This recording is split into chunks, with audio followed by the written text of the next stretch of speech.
ಓಂ ಶ್ರೀ ಗುರುಭ್ಯೋ ನಮಃ ಹರಿ ಓಂ ಓಂ ಕ್ರಾಂ ಕ್ರೀಂ ಕ್ರೌಂ ಸಹ ಭೌಮಾಯ ನಮಃ ಓಂ ನಮೋ ಭಗವತೆ ವಾಸುದೇವಾಯ ಓಂ ನಮೋ ನಾರಾಯಣಾಯ. ನಮಸ್ಕಾರ ವೀಕ್ಷಕರೇ, ವೆಲ್ಕಮ್ ಟು ನಕ್ಷತ್ರ ನಾಡಿ. ಮಾರ್ಚ್ 10ನೇ ತಾರೀಕು ಇಂಗ್ಲಿಷ್ ಅಲ್ಲಿ ಕ್ಲಾಸಸ್ ಇದೆ ನಮ್ದು. ಯಾರಿಗಾರು ಆಂಗ್ಲ ಭಾಷೆ, ಇಂಗ್ಲಿಷ್ ಭಾಷೆ ನಿಮ್ಮ ಫ್ರೆಂಡ್ಸ್ ಯಾರು ಇದ್ರೆ, ಯಾರಿಗಾದ್ರೂ ಜ್ಯೋತಿಷ್ಯ ಕಲಿಬೇಕು ಅಂತ ಕೆಲವು ಫ್ರೆಂಡ್ಸ್ ಕಾಂಟ್ಯಾಕ್ಟ್ಸ್ ಇರ್ತಾರೆ, ಬೇರೆ ಬೇರೆ ರಾಜ್ಯದವರು ಇರ್ತಾರೆ ಅಥವಾ ಬೇರೆ ಫ್ರೆಂಡ್ಸ್ ಇರ್ತಾರೆ ನಾರ್ತ್ ಅವರು, ಅವ್ರಿಗೆ ಅಸ್ಟ್ರಾಲಜಿ ಕಲಿಬೇಕು ಅಂತ ಇಂಟ್ರೆಸ್ಟ್ ಇದ್ರೆ ಖಂಡಿತ ಮಾರ್ಚ್ 10ನೇ ತಾರೀಕು ಸಂಜೆ 7 ರಿಂದ 9 ನಮ್ಮ ಇಂಗ್ಲಿಷ್ ಅಲ್ಲಿ ಈ ನಕ್ಷತ್ರ ನಾಡಿ ಕಾರ್ಯಕ್ರಮ ಇರುತ್ತೆ. ಹಾಗೆ ಏಪ್ರಿಲ್ 16ನೇ ತಾರೀಕು 90ನೇ ಬ್ಯಾಚ್ ಶುರುವಾಗುತ್ತೆ. ಏಪ್ರಿಲ್ 16ಕ್ಕಿದೆ, ದೂರ ಇದೆ.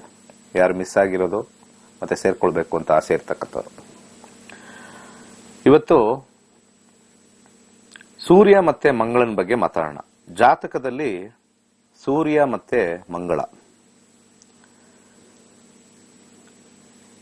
ಕ್ಯಾಟಗರಿಕಲಿ ಹೇಳಬೇಕು ಅಂದ್ರೆ ಸೂರ್ಯ ಮತ್ತೆ ಮಂಗಳ ಒಂದ್ ರೀತಿ ಬಹಳ ಹಾರ್ಶ್ ಪ್ಲಾನೆಟ್. ಸೂರ್ಯ ಮತ್ತೆ ಮಂಗಳ ಯಾರ್ಯಾರಿಗಿರುತ್ತೆ ಅವ್ರಿಗೆ ಸ್ವಲ್ಪ ರೋಷ ಜಾಸ್ತಿ, ಸಿಕ್ಕಾಪಟ್ಟೆ ರೋಷ ಇರುತ್ತೆ. ಹಾಗೆ ಸೂರ್ಯ ಮತ್ತೆ ಚಂದ್ರ ಆಕ್ಷನ್ ಓರಿಯೆಂಟೆಡ್, ಸಿಕ್ಕಾಪಟ್ಟೆ ಆಕ್ಷನ್ ಓರಿಯೆಂಟೆಡ್ ಮಾಡ್ತಾರೆ.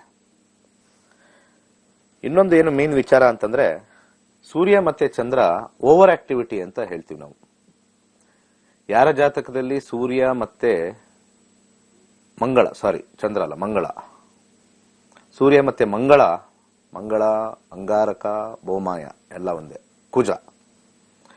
ಸೂರ್ಯ ಮತ್ತೆ ಮಂಗಳ ಆಕ್ಟಿವಿಟಿ ಡ್ರಿವನ್. ಏನೇ ಒಂದು ಕೆಲಸ ಮಾಡಬೇಕು ಅಂತಂದ್ರೆ ಓವರ್ ಆಗಿ ಕೆಲಸ ಮಾಡೋದು, ಆ ವಿಚಾರನ ಪೂರ್ತಿ ಎಕ್ಸ್ಟ್ರಾ, ಅದು ಬೇಡದೇ ಇರತಕ್ಕಂಥದ್ದು, ಅಡಿಷನಲ್ ವರ್ಕ್ ಇರೋದನ್ನೇ ಮಾಡಿರೋದನ್ನೇ ಸ್ವಲ್ಪ ತುಂಬಾ ಜಾಸ್ತಿ ಹೆಚ್ಚಿಗೆ ಮಾಡ್ತಕ್ಕಂಥದ್ದು. ಅದನ್ನ ಒಂದು ರೀತಿ ಅತಿ ಅಂತ ಕರಿಬಹುದು. ಅತಿ. ಸೂರ್ಯ ಅಂದ್ರೆ ಆಕ್ಟಿವಿಟಿ, ಮಂಗಳ ಅಂದ್ರೆ ಆಕ್ಷನ್. ಆಕ್ಟಿವಿಟಿ ಮತ್ತೆ ಆಕ್ಷನ್ ಎರಡೂ ಸೇರಿದಾಗ ಅತ್ಯಂತ ಪ್ರಭಾವಶಾಲಿಯಾಗಿರ್ತಕ್ಕಂಥ ವ್ಯಕ್ತಿಗಳಾಗಿ ಹುಟ್ಟುತ್ತಾರೆ. ನಾಯಕತ್ವ ಗುಣ ಬಹಳ ಹೆಚ್ಚಾಗಿರುತ್ತೆ. ಮನೆಯಲ್ಲಿರ್ತಕ್ಕಂಥವರು ನಾಯಕ ಗುಣ ಜಾಸ್ತಿ ಬೆಳೆಸ್ಕೋತಾರೆ.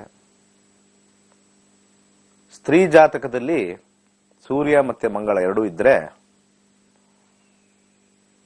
ಅವರು ಸಿಕ್ಕಾಪಟ್ಟೆ ಒಂದು ರೀತಿ ಸ್ಟ್ರಾಂಗ್. ಮನೆಯಲ್ಲಿ ಅವರು ಹೇಳಿದ್ದಾಗಬೇಕು. ಮನೆಯಲ್ಲಿ ಸ್ವಲ್ಪ ಹೆಚ್ಚಿಗೆ ಕಿರ್ಚತಕ್ಕಂಥದ್ದು, ಹೆಚ್ಚಿಗೆ ಗಲಾಟೆ ಮಾಡ್ತಕ್ಕಂಥದ್ದು, ಅವರ ಒಂದು ವಿಚಾರನ ಜಾಸ್ತಿ ತಗೊಳ್ಬೇಕು ಅಂತಕ್ಕಂಥದ್ದು. ಹಾಗೆ ಅವರ ಕೆಲಸ ಕಾರ್ಯಗಳು ಬಹಳ ಬಲಯುತವಾಗಿರುತ್ತೆ. ಮನೇಲಿ ಮಾಡೋ ಕೆಲಸ ಎಲ್ಲ ತುಂಬಾ ಸ್ಟ್ರಾಂಗ್ ಆಗಿರುತ್ತೆ. ಸುಮ್ಮನೆ ಕುತ್ಕೊಳ್ಳೋಕೆ ಅವರಿರ್ತಕ್ಕಂಥ ದೇಹ ಪ್ರಕೃತಿ ಸಮಾಧಾನವಾಗಿ ಕುತ್ಕೊಳ್ಳೋಕೆ ಬಿಡೋದಿಲ್ಲ. ಯಾರ್ಯಾರಿಗೆ ಸೂರ್ಯ ಮಂಗಳ ಇರುತ್ತೆ ಅವರಿಗೆ ಆಕ್ಷನ್ ಓರಿಯೆಂಟೆಡ್, ಶಾರ್ಟ್ ಸ್ಲೀಪ್ ಬರುತ್ತೆ, ತುಂಬಾ ಕಮ್ಮಿ ನಿದ್ದೆ ಬಂದ್ರೂ ಸ್ವಲ್ಪ ಅದು ಡೀಪ್ ಸ್ಲೀಪ್ ಹೋಗ್ತಾರೆ, ಎನರ್ಜಿ ತುಂಬುತ್ತೆ, ಮತ್ತೆ ಬರ್ತಾರೆ. ಆರೋಗ್ಯದ ವಿಚಾರದಲ್ಲಿ ಸ್ವಲ್ಪ ಮಟ್ಟಿಗೆ ರಕ್ತ ಚಲನೆ ಹೆಚ್ಚಾಗಿರುತ್ತೆ. ಅವರ ಊಟದ ವ್ಯವಸ್ಥೆ ಸ್ವಲ್ಪ ಚೆನ್ನಾಗಿದ್ದರೆ ಆರೋಗ್ಯವಾಗಿರ್ತಾರೆ. ಊಟದ ವ್ಯವಸ್ಥೆ ಅದು ನಮಗೆ 2ನೇ ಮನೆ ನೋಡ್ಬೇಕಾಗತ್ತೆ, 2ನೇ ಮನೆ ಮತ್ತೆ 2ನೇ ಅಧಿಪತಿ ನೋಡ್ಬೇಕಾಗತ್ತೆ. ಊಟದ ಒಂದು ವ್ಯವಸ್ಥೆ ಸರಿ ಇಲ್ಲ ಅಂದ್ರೆ ಅವ್ರಿಗೆ ಸ್ವಲ್ಪ ಬ್ಲಡ್ ಸರ್ಕ್ಯುಲೇಷನ್ ಸರಿ ಇರಲ್ಲ,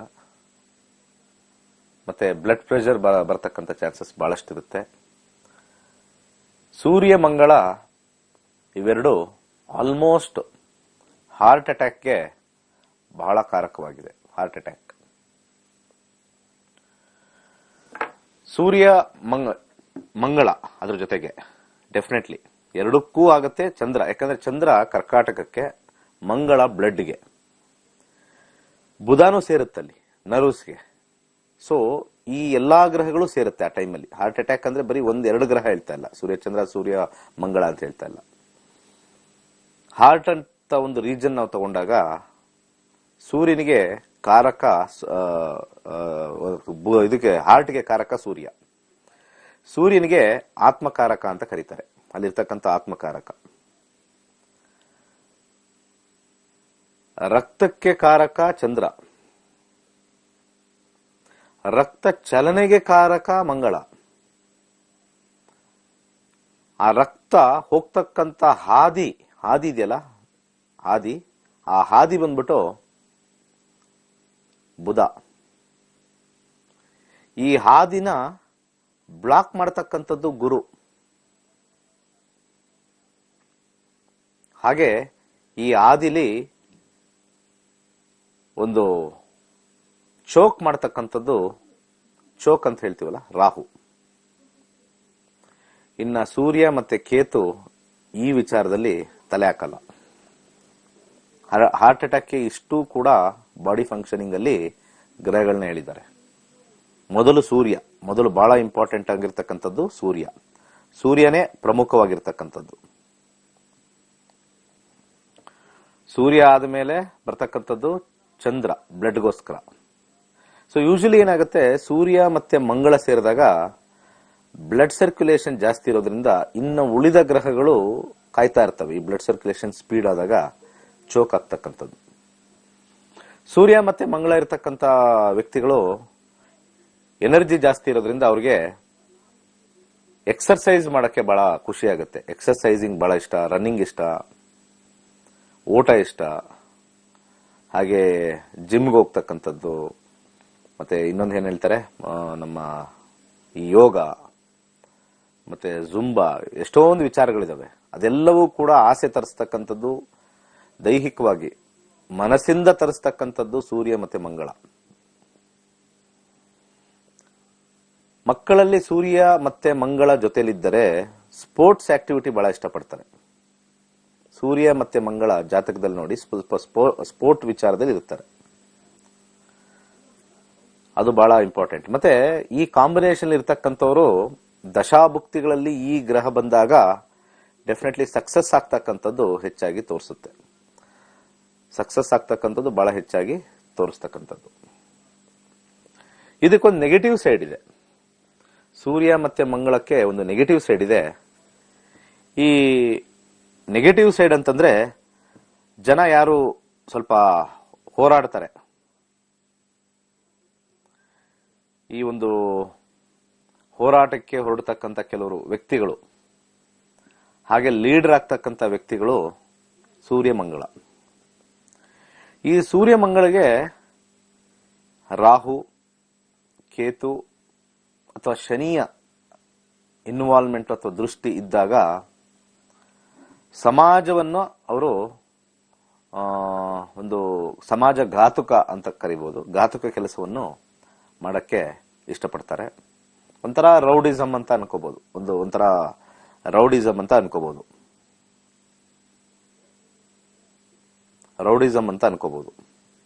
ಸೊ ಈ ರೌಡಿಸಮ್ ಇರ್ತಕ್ಕಂತ ಒಂದು ವಿಚಾರದಲ್ಲಿ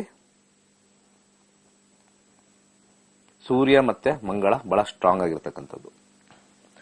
ಇನ್ನೊಂದು ವಿಚಾರ ಹೇಳಬೇಕು ಅಂತಂದ್ರೆ, ಸೂರ್ಯ ಮತ್ತೆ ಮಂಗಳ ಇರ್ತಕ್ಕಂಥ ಕಾಂಬಿನೇಷನ್ ಅತ್ಯಂತ ಕೋಪ ಅವರ ತಂದೆಗೆ, ಸಿಟ್ಟು ಜಾಸ್ತಿ, ಎಸ್ಪೆಷಲಿ ಫ್ಯಾಮಿಲಿ ಮೇಲೆ ಸ್ವಲ್ಪ ಸಿಟ್ಟು ಜಾಸ್ತಿ ಇರುತ್ತೆ. ಸೂರ್ಯ ಮತ್ತೆ ಮಂಗಳದಿಂದ ನಾವು ನೋಡಬಹುದು ತಂದೆಯ ವಿಚಾರ ಹೇಗಿರುತ್ತೆ ಅಂತ. ಸೊ ಸಾಕಷ್ಟು ಅವರು ಬೈತಕ್ಕಂಥದ್ದು, ರೇಗ್ತಕ್ಕಂಥದ್ದು, ಹೈಪರ್ ಟೆನ್ಷನ್ ಮಾಡ್ಕೊಳ್ತಕ್ಕಂಥದ್ದು ಬಹಳಷ್ಟು ಹೆಚ್ಚಾಗಿರ್ತಕ್ಕಂಥದ್ದು ಕಂಡು ಬರುತ್ತೆ. ಸೊ ಸೂರ್ಯ ಮಂಗಳ ಯಾರ್ಯಾರಿಗಿದೆ ಈ ರೀತಿ ಒಂದು ವಿಚಾರಗಳನ್ನ ನಾವು ಜ್ಯೋತಿಷ್ಯದಲ್ಲಿ ತಿಳ್ಕೋಬಹುದು. ಓಕೆ, ಕರೆ ತಗೊಳ್ಳೋಣ ಬನ್ನಿ. ನಮಸ್ಕಾರ. ನಮಸ್ತೆ ಸರ್. ಹೇಳಿ. ಮಗಳ ಬಗ್ಗೆ ಕೇಳಕ್ಕಿತ್ತು ಸರ್. ಮಗಳ ಬಗ್ಗೆ ಏನ್ ಕೇಳ್ಬೇಕು? ಅವಳದು ದಾಂಪತ್ಯನ ಬಹಳ ಸಾಲ ಅದು ಮಾಡ್ಕೊಂಡ್ಬಿಟ್ಟಾರ ಅವ್ರ ಯಜಮಾನ್ರು, ಅದ್ರ ಬಗ್ಗೆ ಕೇಳಕ್ಕಿತ್ತು ಸರ್. ದಾಂಪತ್ಯ ಜೀವನದಲ್ಲಿ ಸಾಲನಾ?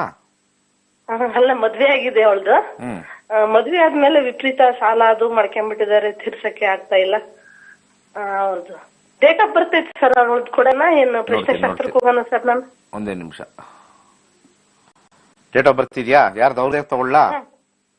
ಭಾವನಂದ ಐತಿ ಸರ್, ಮಗಳದೈತಿ. ಓಕೆ. 7/5/96 ಸರ್. ಎಷ್ಟು?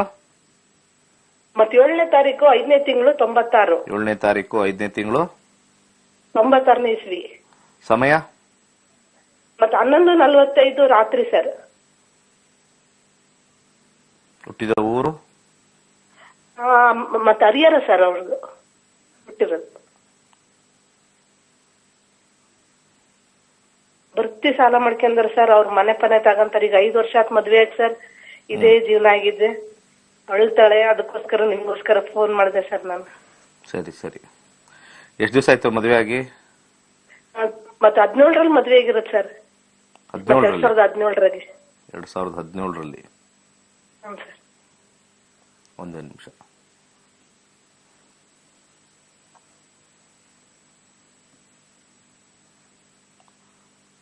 ಹರಿಹರ. ಓಕೆ. ಇದರ ಪ್ರಕಾರ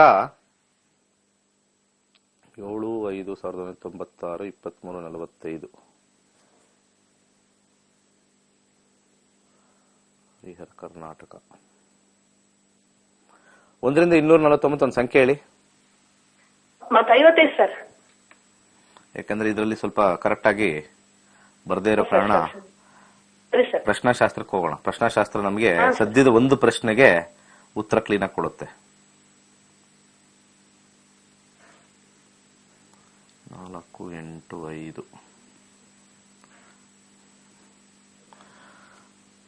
1, 7, 8, 9, 10. ಶುಕ್ರ, ಮಂಗಳ, ಕೇತು ಗ್ರಹ. ಯಾರಿಗಾರು ಫ್ರೆಂಡ್ಸ್ಗೆ ಏನಾರು ಕೊಟ್ಟು ಹಾಳು ಮಾಡ್ಕೊಂಡಿದಾರ ಅಥವಾ ಯಾರಿಗಾರು ಒಂದು ಇನ್ವೆಸ್ಟ್ಮೆಂಟ್ ಕೊಟ್ಟು ಮಾಡಿದಾರ? ಕೇಳಿಸ್ತಾ ಇದೆಯಾ? ಯಾವ ಬಿಸ್ನೆಸ್ ಮಾಡಿ ಹಾಳು ಮಾಡಿದಾರಮ್ಮ? ಕೇಳಿಸ್ತಾ ಇದೆಯಾ? ಮಾತಾಡ್ತಾ ಇಲ್ಲ ನೋಡಿ. ಲೈನಲ್ಲೇ ಇದ್ದೀರಾ ಅಂತ ಹೇಳ್ತಾ ಇದ್ರೆ ಮಾತಾಡ್ತಾ ಇಲ್ಲ. ಕರೆ ಕಟ್ಟಾಯ್ತಾ?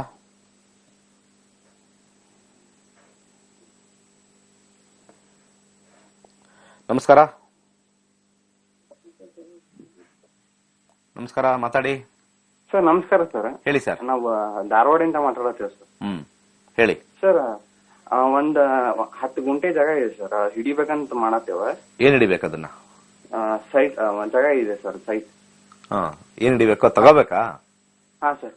1 to 240 ಒಂದು ನಂಬರ್ ಹೇಳಿ ಸರ್. 25 ಸರ್. 25 ಪ್ರಾಪರ್ಟಿ. ಸೊ ಅದು ಯಾರ್ದದು? ಅಂದ್ರೆ ಸರ್ ಒಬ್ಬರದ ನಮ್ಗೆ ಗೊತ್ತಿಲ್ಲ ಸರ್. ಡೀಲರ್ ಇದ್ರೆ ಯಾಕನೇ ಮಂಗಳ ಬರ್ತಾ ಇದೆ. ಅವ್ರ ಥ್ರೂ ಹಿಡಿಬೇಕು ಸರ್. ಅವ್ರ ಥ್ರೂ 9, 10, 5. ಓಕೆ, ಸಿಗುತ್ತೆ ಅಂತ ಬರ್ತಾ ಇದೆ. ಹೌದಾ ಸರ್? 10ನೇ ಮನೆ 5ನೇ ಮನೆ ಬರ್ತಾ ಇದೆ, ಸಿಗುತ್ತೆ ಅಂತ ಬರ್ತಾ ಇದೆ. ಈಗ ಕೇಳಿರ್ತಕ್ಕಂಥದ್ದು ರಾಹು ದೇಶದಲ್ಲಿ ಕೇಳಿದೀರಾ. ಕೇತು ಶುಕ್ರ ಭುಕ್ತಿ 2024. ಶುಕ್ರನ ಕಾಂಬಿನೇಷನ್ ಕೊಡಿಸ್ತಾನ 9, 10, 6. ಸ್ವಲ್ಪ ದುಡ್ಡು ಜಾಸ್ತಿ ಅಂತ ಬರುತ್ತೆ. ಸ್ವಲ್ಪ ಹಣ ನೀವು ಸ್ವಲ್ಪ ಕೊಡಕ್ ರೆಡಿ ಇದ್ರೆ ಎಕ್ಸ್ಟ್ರಾ ನಿಮ್ದಾಗ್ ಬರುತ್ತೆ ಅಂತ ತೋರಿಸುತ್ತೆ. ಅಲ್ಲಿ 4ನೇ ಮನೆ ಬಂದಿರತಕ್ಕಂತ 6 ಮತ್ತೆ 4 ಎರಡು ಮಿಕ್ಸ್ ಆದಾಗ ಸ್ವಲ್ಪ ಹಣ ಜಾಸ್ತಿ ಅಂತ ಕಾಂಬಿನೇಷನ್ ಅಲ್ಲಿ ಬರುತ್ತೆ. ಏನು ತೊಂದರೆ ಇಲ್ಲ, ಖಂಡಿತ ಮಾಡಬಹುದು.